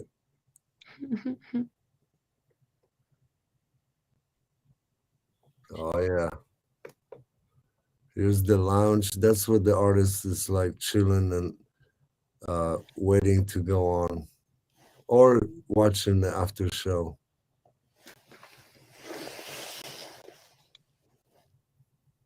There's a shot from the Panic Stricken, the first show we did with an audience. Wow. So you can see that's the silent disco headphones, a little seated crowd. We had a bunch of people outside on the patio as well. It's just curious, how many sets of silent disco headsets are there? 50. 50. Nice. For now. Yeah, we're trying to need more. We're trying to silent disco the entire population of Valente. So that space has come a long way from the last time I saw it. Man, I remember the last time you were at Abstract. Yeah, you gotta totally come. It's even if you were here a couple weeks ago, it probably looks different now. It's ever changing, to say the least. We're like a chameleon, We adapt to the vibe of the night. Is that Chameleon who does that? Right? Yeah. Yeah. Or that looks awesome. Squirrel. What kind of squirrels are you hanging out with? I like squirrels. Squirrels are nice. Drop a heart in the chat for the squirrels. For the squirrels that live with us. Oh, also the deer and the squirrels that live in my walls up the hill. You guys don't bother me too much, but when you are there and I hear you guys falling around, it's pretty weird. But I'm not gonna go against nature. I share the land. If they're cold, if we're cold, they're cold. Let them in. So Ebo's just texted they had another blackout, so they're I off the grid again. He said Greg Abbott, God damn it, fuck. There's Natty. You saw her a minute ago. She's over there too with Ebos Natty. and Casey. Oh. Natalie, the other Natty. Shout out to all the Natties. Natty, shout out to the other Natty from Coop, who we first met and got us introduced to this platform that we're streaming on tonight. Had a lot of fun with you guys. Thanks for everyone that popped in and got an NFT. It's the future, y'all. If you're tired of this corporate bullshit, Twitch and YouTube, and everyone sort of trying to control and wall their gardens, we're heading to a new frontier, and people like Coop, platforms like Coop are leading the way. So thanks you guys for hosting the stream tonight. I don't know about y'all. Should we talk a little more? We got some clips to play, some nuggets from the archives. Play some nuggets and then come back to us. I think Tyler's got another gem for us. Sweet. All right. Stand by. Oh, there's Ebos. Oh, E. You guys need a generator over there. Yeah, I got battery backup. You just run down the street. I got you. This is from Groundhog Day. Lobos. Yo, Ebos. I just got word that Dom from Under the Rug is going to join us after this clip, so look out for him. Nice. Okay, this is a five. If you lose me again, once again, Greg Abbott can suck it. All right, this is a 5-minute clip. 5-minute clip from Groundhog Day. Excuse me. Where's everybody going? To Gobbler's Knob. It's Lobos 31. Oh, yeah. Here we are Wednesday night, ladies and gentlemen. Hello, hello. You're watching Purple Beat TV. Got that Zen guard? Yeah. I'm pretty zen. You put donkey? That donkey's shit.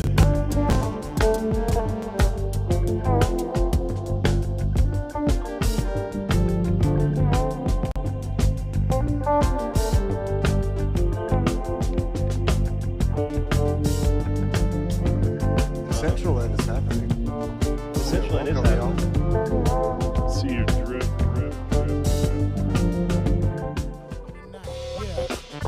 That's right, yeah. I said we doing all right, we get funky tonight. Yeah, That's right, yeah. Tell it. We doing all right, we get funky tonight. We get funky tonight. Yeah, I said we doing all right, we get funky tonight. Yeah, we doing all right. Yeah, we get funky tonight. I said we doing all right.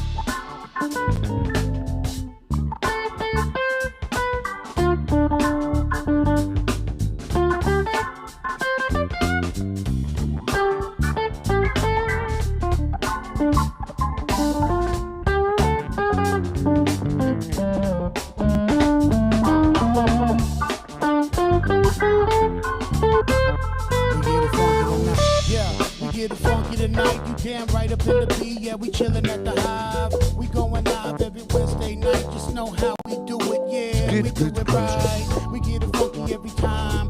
We got some special guests in the house tonight. We get it funky like this every time when we come together on a Wednesday night. It's Lobos, yeah.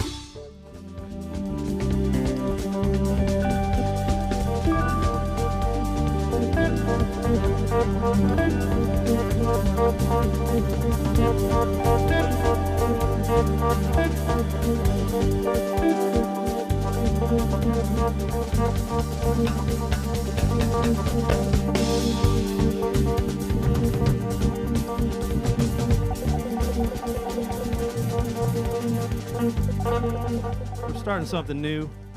We're officially offering ourselves up to write your corporate jingle live on the spot on a Wednesday night. Make us an offer we can't refuse, and we will make a jingle for you. We'll put it on the internet. Yo, she's the apartment genie.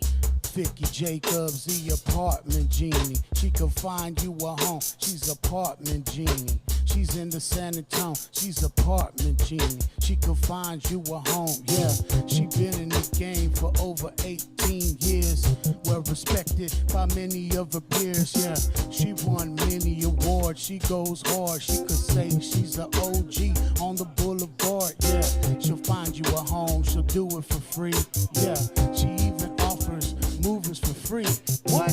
Who does that? And gift cards too, yeah. Shout out to Vicky Jacobs from the Purple Beat crew. Vicky.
Nugs. I see you guys in the chat. I see Vicky Jacobs in the chat now. That's Kate Fuego. Shouting out Vicky. What's up, Kate Fuego? Jason Joyce is in the house in the chat. We'll see you down in Austin in April, won't we, Jason? Congrats! I know you got engaged. We're excited to see you guys. Abstract AMCR is still with us, and Debo's is queuing up things. We're trying to get our buddy Dom in here from Under the Rug. They're an incredible band in Austin, Texas. Grego's in the house. I see you, G. What's up, G? Good to see you, man. Dude. Hanging out the Hive. Yeah, dude, man. That was so sick. Like whoever did the montage, I guess Debo's did it. Yeah. Man, we have so much good music, man. It's unbelievable, man. I just lost my track. I'm like in the ocean of like material. I can probably live for like 2 more 100 years trying to like gather all that, trying to like understand. Yeah, this is where we're going to need the help of AIs and other Chinese bots and things to sort through the amazing awesomeness mountain of material that we've created so far. Such a mountain, man. Unbelievable. If you want to get down to the statistics, 59 Jagtronicas and over 40 Lobos and Groove Labs, all told, well over 100 live performances live on the internet. That is just live streams, over 100 of those, and each one of those is somewhere between 3 and 4 hours long. So I'm doing the math in my head. That's about 400 hours of content, and a lot of it is dope. So someone's got to help us. If you want to help us sort through this, we're going to use all the help we can get. What's up, Tricky?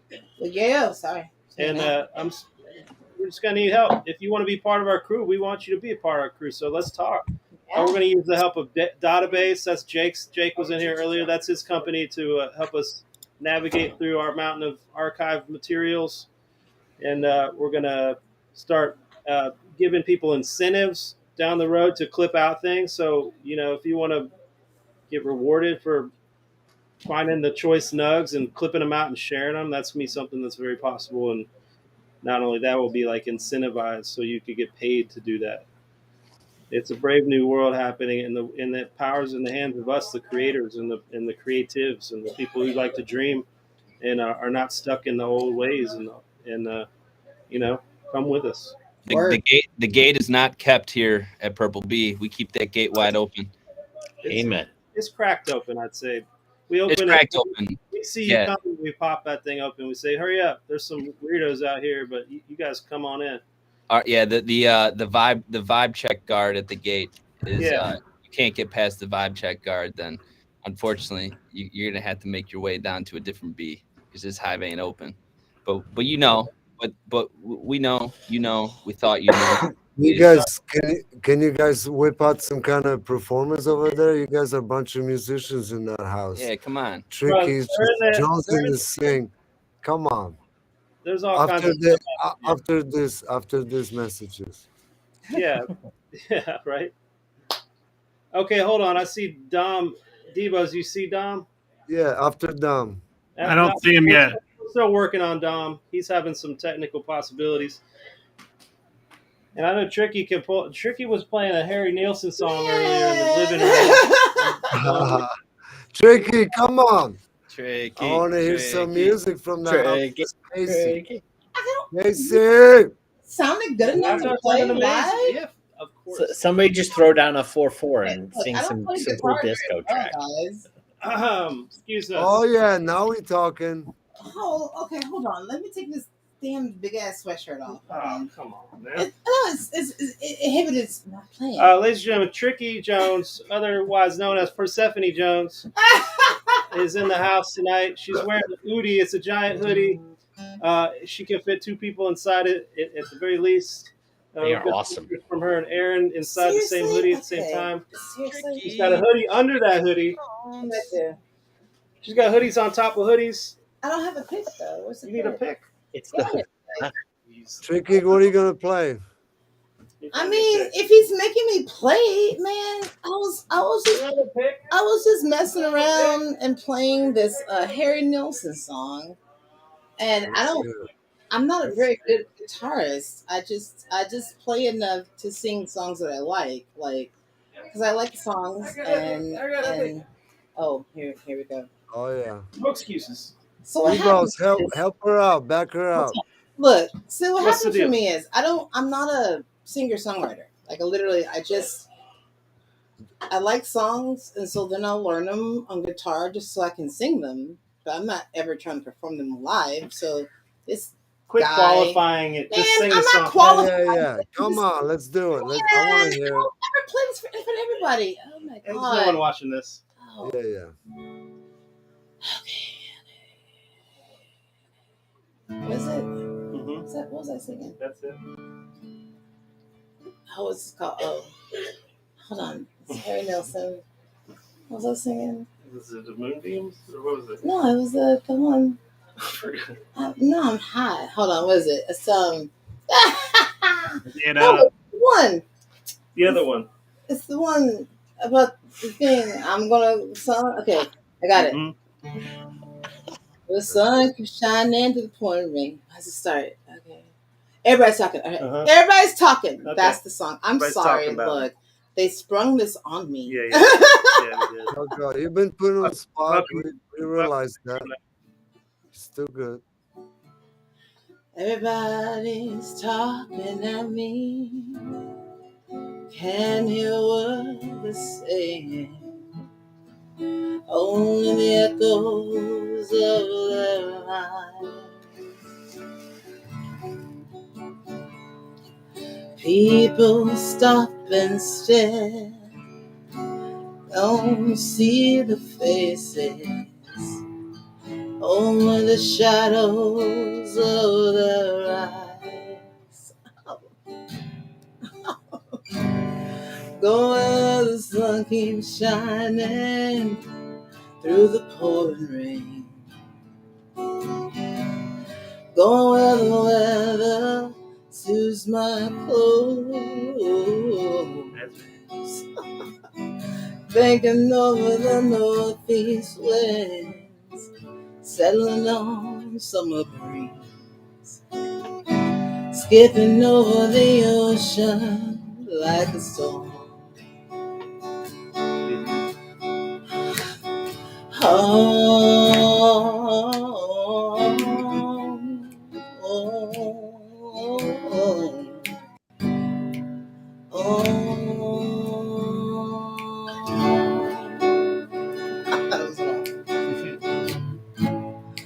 Oh yeah. Yeah, Tricky, come on. The sun keeps shining. Oh, through the pouring rain. That's what I tell you. You good. Going wherever the weather suits my clothes. Banking over the northeast wind, sailing on the summer breeze, skipping over the ocean like a storm. Everybody's talking at me, can't hear what I'm saying. Only the echoes of the rise. Asshole. Let you leave my love behind. No, I won't let you leave.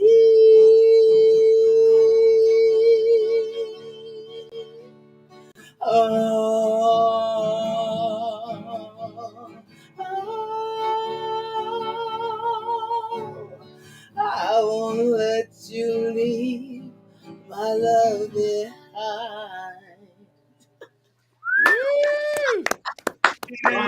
Strong finish. Put her on the spot. Yeah, Turkey. Yeah. Put you on the spot, and here we go. Bam. It's not about perfection, it's about heart. Yeah, I love that song. heart, I actually kid. really do love that song. Great song. Amazing song. One of the finest. Hey, Tricky. Mecha Cat says she thinks she saw you in a Netflix movie recently. Was that true? I was in a Netflix movie. What's it called so we can have people look it up? It's called Look Both Ways. I played a singer in the band of the love interest of the main character, and we were actually called Dad Band. That's all we were called. So I played a singer in his band, and What was the title again?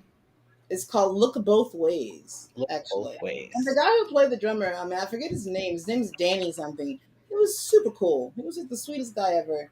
And he was actually in a Marvel show. He was in the one with the guy, the black dude with the arm. Black Panther? It was a TV show. I can't think of it. But anyway. MC Hammer? No. The nerds out there would know exactly what I'm talking about. It's the one with the dude. Anyway. But Anyway. He's in that. Google it. That's a total Netflix. Yeah, It it was, Netflix. but no. Netflix. I was very happy about it. For about a little bit, it was the #1 movie on Netflix. The Was movie. it? Yeah, Oh, shit. yeah. You're famous. Look both ways. No. Shout out Mecha Cat for Yeah, for shout out, spotting that. shout That out, was- Mecha Cat. That's what I was gonna That's say. a good spot. Yo, Mecha Meow, Cat. meow. Mecha Cat's one of the most. I'm gonna go for a second. Yeah, please go. Dedicated fans of Purple Beat for a long time. Thank you so much. Love you so much. That's right. Arrow Senpai, Netflix. That's right, dude. Hey, man, you know what? This is cool, y'all. Despite all the Netflixes and dropouts and Greg Abbott's, look at us living in the moment. Look at us just flexing, putting our chins up in there, making Tricky play tunes. Make it. It's beautiful, guys. We got Abstract. Oh, yeah. Nature Love. Oh, I hear you laughing. Meow, meow. Yep, that's her. Got a song. I can't wait to see you all be here in this room. Right side of life. Get the thing, and then I'll introduce you. Hey, Air Bear wants to play a song. Nice. She's got to go. Can you play First, she's got to put her wig on, and then go get Ladies the. and gentlemen, Of Mr. course. Conway Twitty. And meanwhile, Tyler's got some song, right? No? I've No. got the beat. Wait for Aaron. We'll let Aaron. No, Aaron went to put the wig on. She had to go get her wig on. I gotta get my wig on. Here she's back. I don't know. Oh, yeah. Ladies and gentlemen, Monty Python. you're hearing from all the talented individuals that are quarantining in the flop house that is Casey Byers' place, South Austin. Where's Casey? Is he still there? I think he's like out back 3D printing He a says new it. tree for the neighbor or something. I don't know. Is it? Join Hey, in with- thank you, Abs, for getting Charlie a community sub to. Come on, Charlie. Thank you. Charlie. Hey, A minor, Charlie's Charlie. in the house too. You guys got Chuck, smash your guitar, Chuck. Familia. No. This isn't even mine, so yeah, I'll smash it. We're Everyone ready. donate to the Smash the Guitar Let's Fund. smash that. Can we do it with this? Can we Man, push I don't it even back? know the verse words. Jesus Christ. Right here. A minor, G, E, A, and E minor. Yeah? We got it. You know what it Here we sounds like, go. yeah? Take it Yeah. away. First Ready? one. Oh, solo Aaron. Some things in life are bad, they can really make you mad. Other things just make you swear and curse. When you're chewing on life's gristle, don't grumble, give a whistle. And this'll help things turn out for the best. And always look on the bright side of life. Ba-da, ba-da, ba-da, ba-da. Always look on the light side of life. Ba-da, ba-da, ba-da, ba-da. Life seems jolly rotten, well, there's something you've forgotten, and that's to laugh and smile and dance and sing. When you're chilling in the dumps, don't be silly chumps. Just purse your lips and whistle, that's the thing. And always look on the bright side of life. But come on and up. Always look on the bright side of life. But life is quite absurd, and death's the final word. You must always face the curtain with a bow. Forget about your sin, give the audience a grin. Enjoy it, it's your last chance anyhow. And always look on the bright side of death. Ba-dum, ba-dum, ba-dum, ba-dum. Just before you draw your terminal breath. Ba-dum, ba-dum, ba-dum, ba-dum. Life's a piece of shit when you look at it. Life's a laugh and death's a joke, it's true. You'll see it's all a show, keep on laughing as you go. Remember, the last laugh is on you. And always look on the bright side of life. Always look on the right side of life. Come on, guys. Cheer up.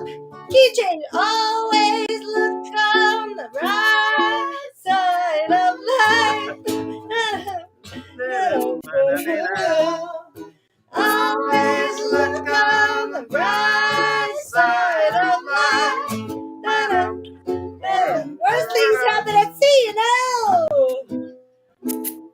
And they never tell you how to end it on the show. Yeah!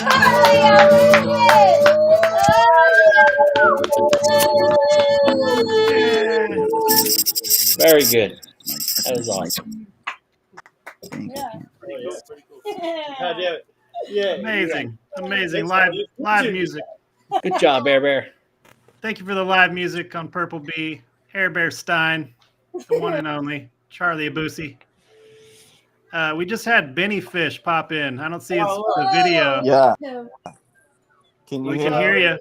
We can hear you. Hell yeah. I'm in Ben Invisible vibing. Man tonight.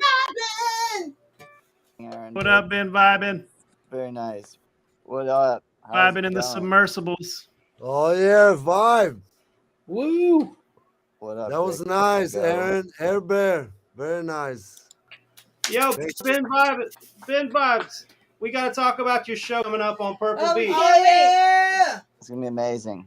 Hold on. I'm on the water. Let me submerge.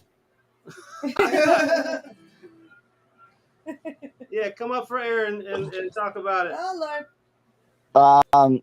Scuba Pretty Fun. much. Well, first of all, the new studio. I was watching the Jag with Forrest, and Oh yeah, that was dope. From the bottom of studio the looks sea. sick. The studio is sick. Yeah, we can't wait to have you guys out. We're gonna give it a real workout on the 9th of February. That's next Thursday, right? Yeah. Next Hey, week. Ben. What's up? How long does it take you to get from the bottom of the sea to Purple Bee? It'll take me about 8 days, so I'm leaving a long journey, but yeah, he's he's looking for Nemo also, so he's got a lot of things He's to got do. a lot of side quests right on to fulfill. Bunch of side quests. I'm saving fish Bunch of along the way. It's like, Fair. wait, I've got a question though. Are we going to be playing in the green room Jagtronica from, or are we going to be in another room? Because I saw another video from thing.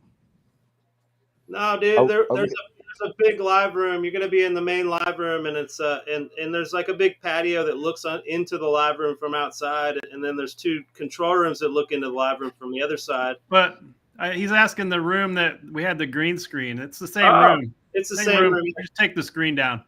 Actually, we like. We're gonna be underwater. It's gonna be no. We have a totally new setup. So what do you see? It's kind of what we're gonna have, but like the live room, we're actually gonna fill up with water all the way up to the ceiling, and then people on the outside can see into the aquarium, and the control room. The window's gonna be like aquarium, and you guys gonna be underwater playing. We'll be an on-site aquarist. Scuba funk, man. Scuba funk. It's a next level production. Do you want the green screen behind you? Because we could do some great visuals underwater behind you. Well, what I was thinking is I was watching last week, and I was thinking about changing it from scuba funk, because I was seeing Kermit the Frog all over the green screen, and I fucking love Kermit, and I was really hoping that we would have it fucking awesome. Kermit Muppet Funk. Did you all? You see the Kermit stuff last week? You guys were not easy being green or something. Yeah. We can arrange this if you want green screen scuba action, underwater vibes. We can talk about that for sure. I can find some Kermit video. Let's get weird with it, with the weird animals down there. There's some weird animals down there. Let's get weird with it. I'd like to be under the Yeah, I think the way it should probably be, like with Kermit, like we travel deeper and deeper in the ocean. So you're starting off at that very coral level, pretty much stand in, and you see the very colorful fish. And as it gets darker, they get more ugly and like weird looking. And then all of a sudden, it's so dark at the bottom, strange looking things. I think a whole would be, we could acquire the footage.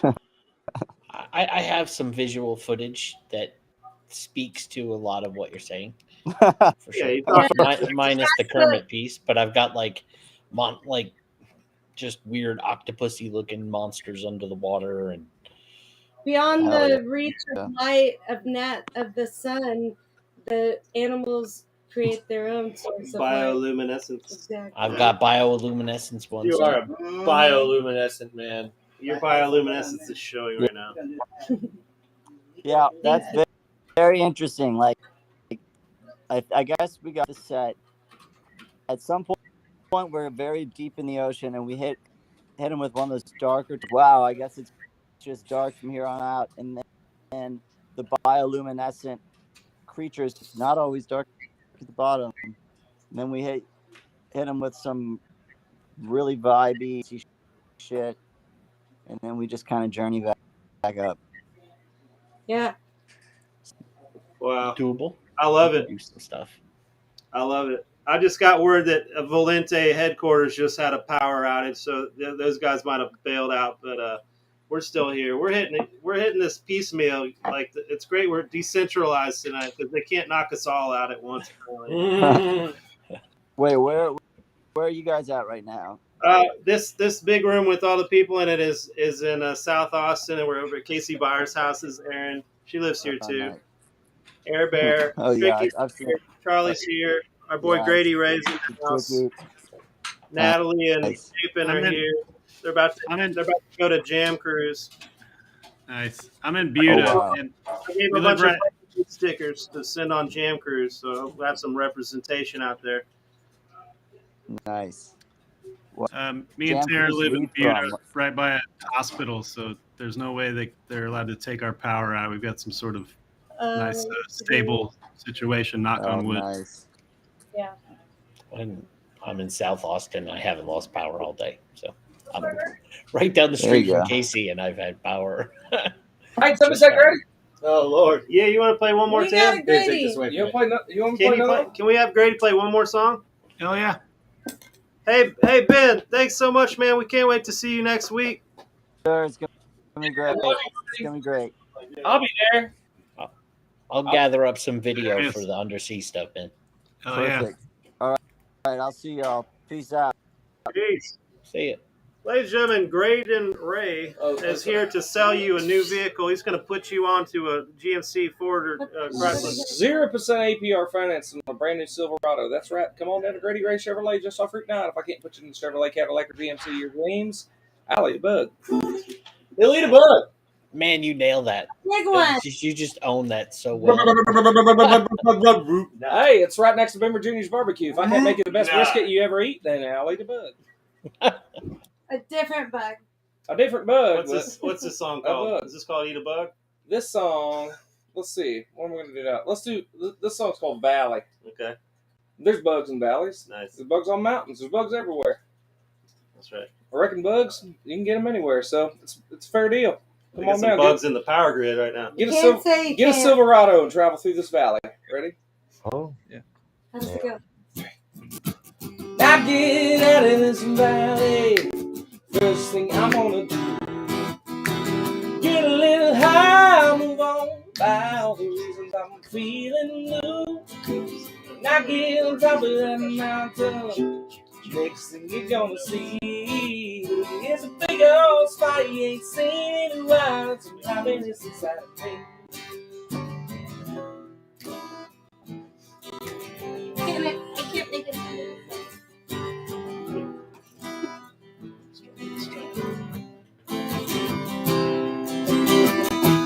Many times that I've felt this low, it's starting to show, drowning in sorrow. Oh, stuck on myself and I just can't let go. I'm moving much too slow. Ooh, it's so heavy, the weight of my own ego. Oh, it's just so easy to get lost in my own misery. When I get out of this valley, first thing I'm gonna do, get a little high, move on by all the reasons I'm feeling blue. I get on top of that mountain. Next thing you're gonna see is a big old spot you ain't seen in a while, and some happiness inside of me.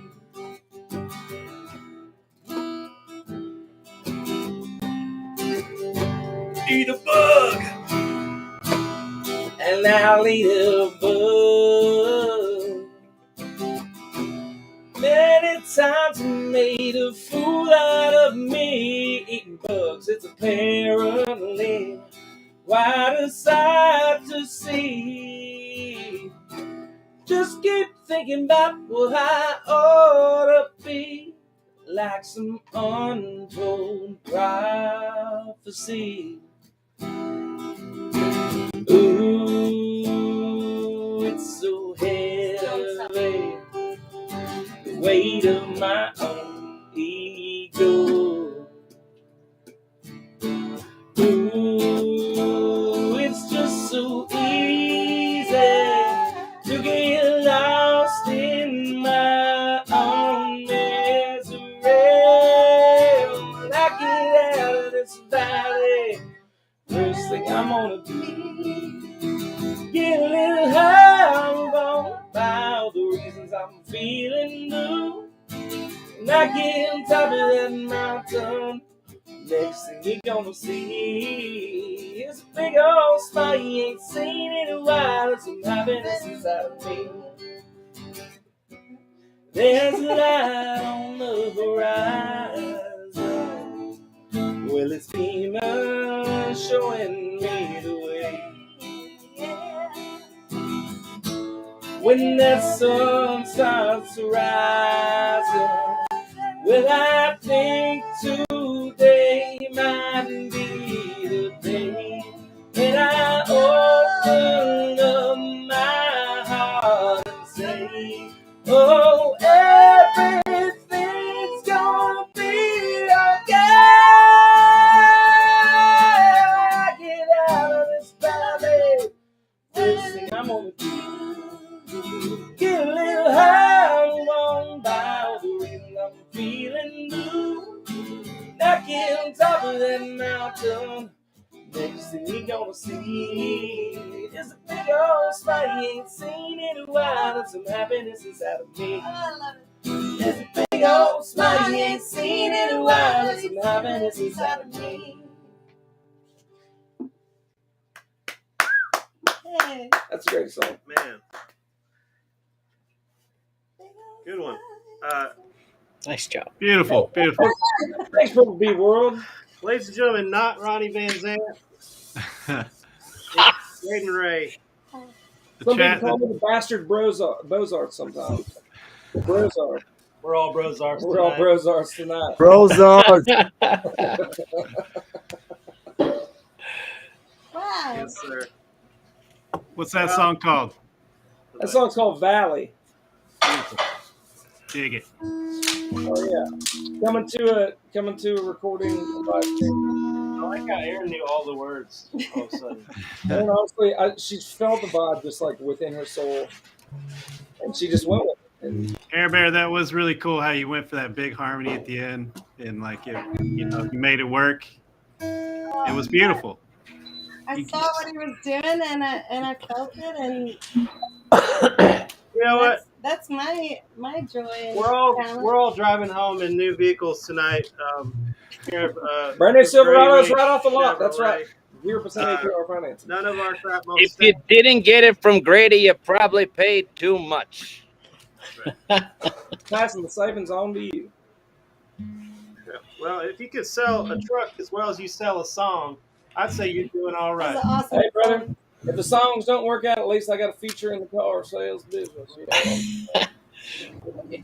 Or at least in the radio voiceover for the car sales business. Come on down to Purple Bee. Purple Bee. Actually, could you let me give you a script. We're gonna actually do a promo for I've been in the Submersibles Thursday, February 9th at Purple Bee. Go. Ladies and gentlemen, vibing in the Submersibles, Purple Bee, Friday, February 9th, Thursday. Take two. Vibing and the Submersibles up at the Purple Bee Ranch. If you don't know, you need to know. Come on down. That's right. Thursday, February 9th. Watch it on the Twitch. Watch it on the YouTube. Watch it on the Facebook. Watch it on the everything. Come on down. All right, take three. Take three, do it underwater. Underwater, real slow and bubbly. Yeah, a more underwater version of it. Come on down for the vibing.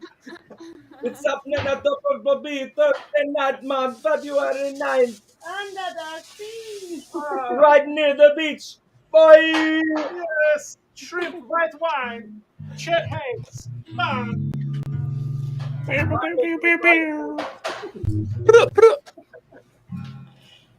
Bumble clot. I'd say that's. Oh yeah, I'd say that's a Jag on Ice. Oh shit, Grego's got a guitar. What's we happening? got some gems here coming up from the Hive. Hive Jam. It's Is just it Honey then? If it's Hive Jam? bro, like it's us right here. NPC, Tyler's here, Rada, and me. Here we go. Oh yeah.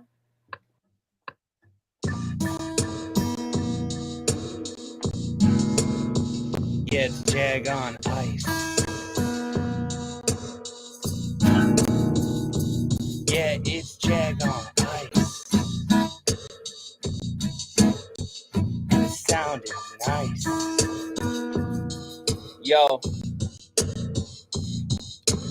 Deuce Bigelow came a long way from breaking bricks off of Cicero. R.I.P. to Marcos, my motherfucking soldier. If you wasn't there in 2016, you's a poser. Beethoven, I'm composing to never lose composure. Nowadays, overdosing's the best exposure. Call my boss Texas, cause motherfuckers holding them. Beat like a schoolboy, and I'm the one that's scolding them. Conceited.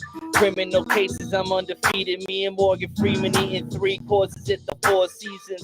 Treachery and treason, cuisine Polynesian. Call me Jesus, cause I'm beaten. In 3 days, I'm leaving. Yeah. It's Jag on Ice. It's Jag on Ice.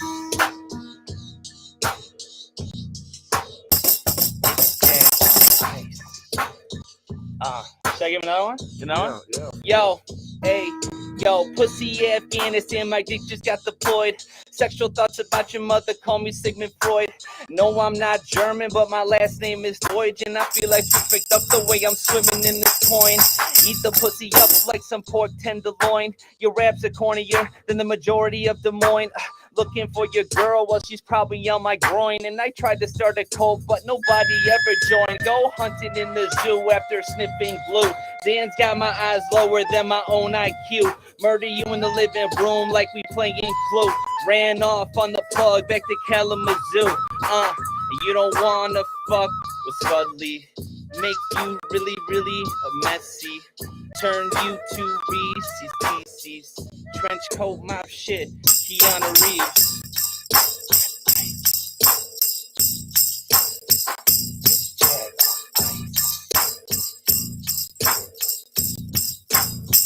It's Jag on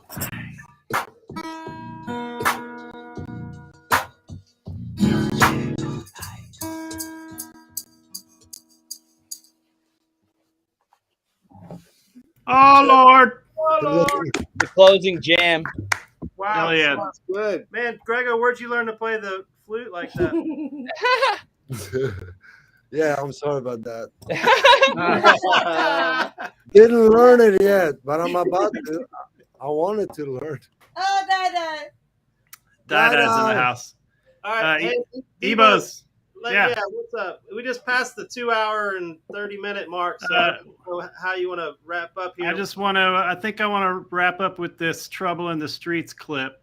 And then maybe we'll play another couple clips and take us home. But we're gonna announce this week. No, this is alpha news drop. We haven't announced this yet, but Trouble in the Streets is coming back to the B. Yeah. And I'm gonna play a song from their first performance at Purple Bee Live episode 7, way back in 2020 pandemic times. Oh, before times. Yeah, good times. So before times.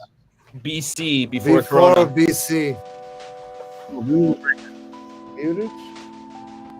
Breaking all them rules. Remember to be free. Remember to be free.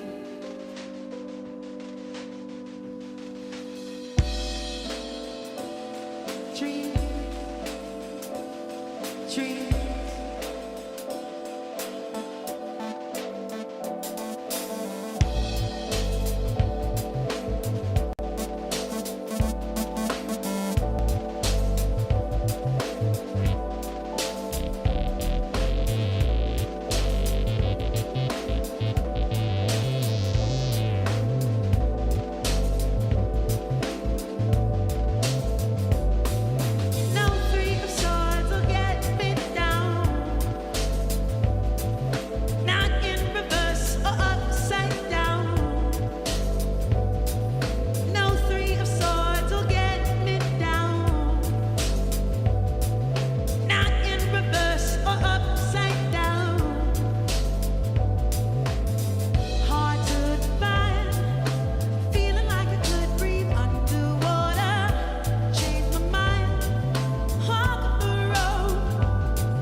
Tits. Trouble in the Streets. They're playing at Purple Bee on Thursday, March 2nd. That's about a month away, a month and a day. They've got a hot new lineup. They've got a new album coming out. They're dropping a single on the night that they play. They're dropping their next single. These guys are making moves in 2023. I'm telling you right now, you're going to want to get on the train of Trouble in the Streets. Tits. Yes. With me right now is Natalie Stone. What's up, Natty Cat? Hey, I gotta tell you, man, we're so grateful you guys took us in when the power was out. You can always count on the Purple Bee. Yeah, thanks to fam. Casey for that. Yes, What's up, Case? thank you, Casey and Aaron. Yeah, Purple Bee crew always loving and supporting. Natalie, you're about to go on Jam Cruise, right? Yeah, Are you my excited? 6th Jam Cruise. Oh Get my that gosh, robe the or greatest what? place on earth. Oh yeah, I think I get for your 6th cruise. Your 4th cruise is a robe. Your 5th cruise is a Eagle's Nest outfitter hammock, and then your 6th one is a backpack. Which Cool. I need a new backpack, so that Something worked to put out. your hammock and your robe into. There you go. Yeah. And look out for if you happen to be on Jam Cruise, look out for Natty Cat and crew. They'll be handing out Purple Bee stickers and just sending out vibes the whole time. So you're gonna want to know them. Natty, are you gonna play a song? Yeah. So in the spirit of just impromptu jams at the Hizzy tonight, and Casey's gonna accompany me a little bit. Here, I'm gonna do one of my favorite Rising Appalachia songs, which I've been learning a bunch of their songs lately, called Harmonize. Hell yeah. Yeah.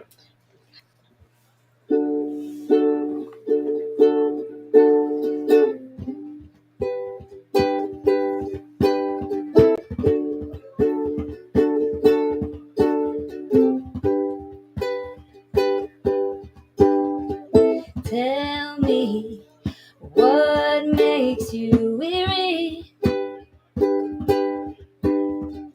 Tell me what lights up your eyes. I'll meet you there in the middle. We'll lay down and harmonize. Tell me what makes you peaceful. Tell me what you fantasize. I'll take a note in the moonlight. We'll lay down and harmonize. We'll lay down and harmonize. I'm awake for you. I'm awake for you. I'm awake for you. I'm awake for you. Tell me what keeps you honest. Tell me what keeps you inspired. I'll always come in the morning, yeah. We'll lay down and harmonize. Tell me what moves you ready. Tell me what moves your insides. I'll bring the soul, bring the steady. We'll lay down and harmonize. We'll lay down and harmonize. I'm awake for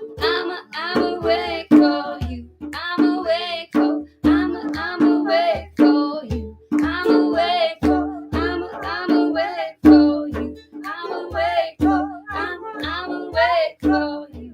I'm awake for you. I'm awake for you. I'm awake for. I'm awake for you. I'm awake for you, yeah. I'm awake for you, yeah. I'm awake for you, yeah. Wait for you, wait for you, wait for you, wait for you, wait for you, wait for you, wait for you, wait for you. I'm awake for you.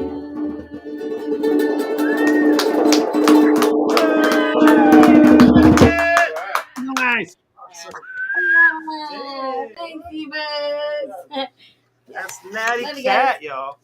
Look out for her on Jam Cruise, and look out for her at Purple Beat functions and otherwise. Perfect. Yeah. Crew, what's up, G?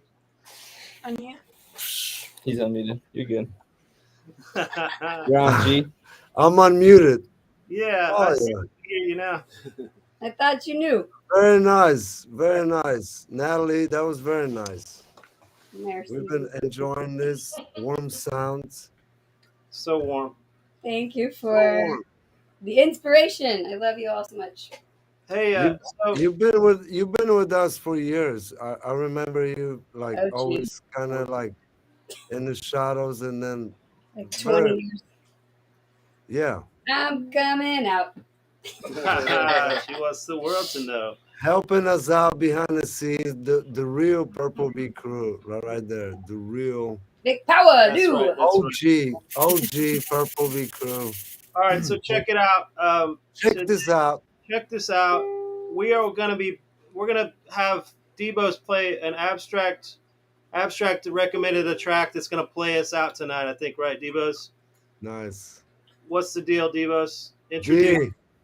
Yeah, this particular track is a live remix that Abstract did over the top of a live jam by Jagtronica. So let's it says, go, baby. Yeah, the difference is I did it live while you were all making it. Yeah, come on, tell us about it, man. So you were all making it and just performing, and then I was doing stuff just on my side and recorded it locally, and this is that jam. Local recording. Hey, and this is gonna be the last thing we do tonight. So let's kind of wrap up and say I love yous and Jean Quiz and all the things. We're gonna be back not next Wednesday. We have some internal technical things we're hooking up next week to get ready for the Vibin' show. So that's when we'll be back. It's Thursday the 9th. We'll be at the next show. So we love you guys. Thanks for sticking with us through this Jag on Ice, the 3rd annual. I say, it wasn't without its hiccups, but damn it if we don't just improvise our way through these things. And it's amazing to see the crew come together even in a decentralized fashion over the internet. We love you all.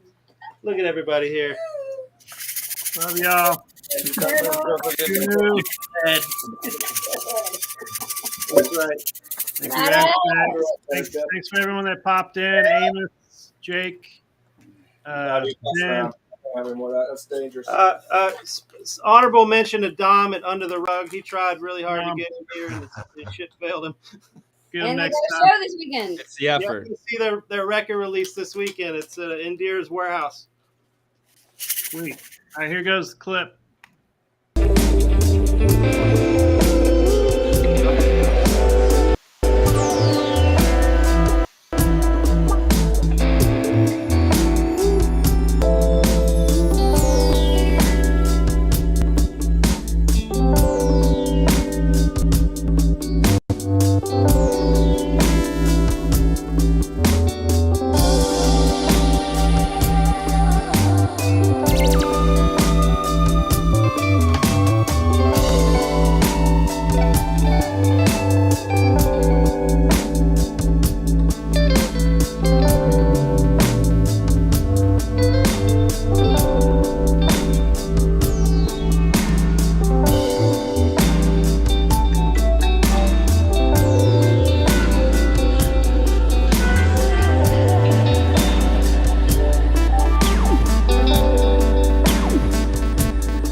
one of them now.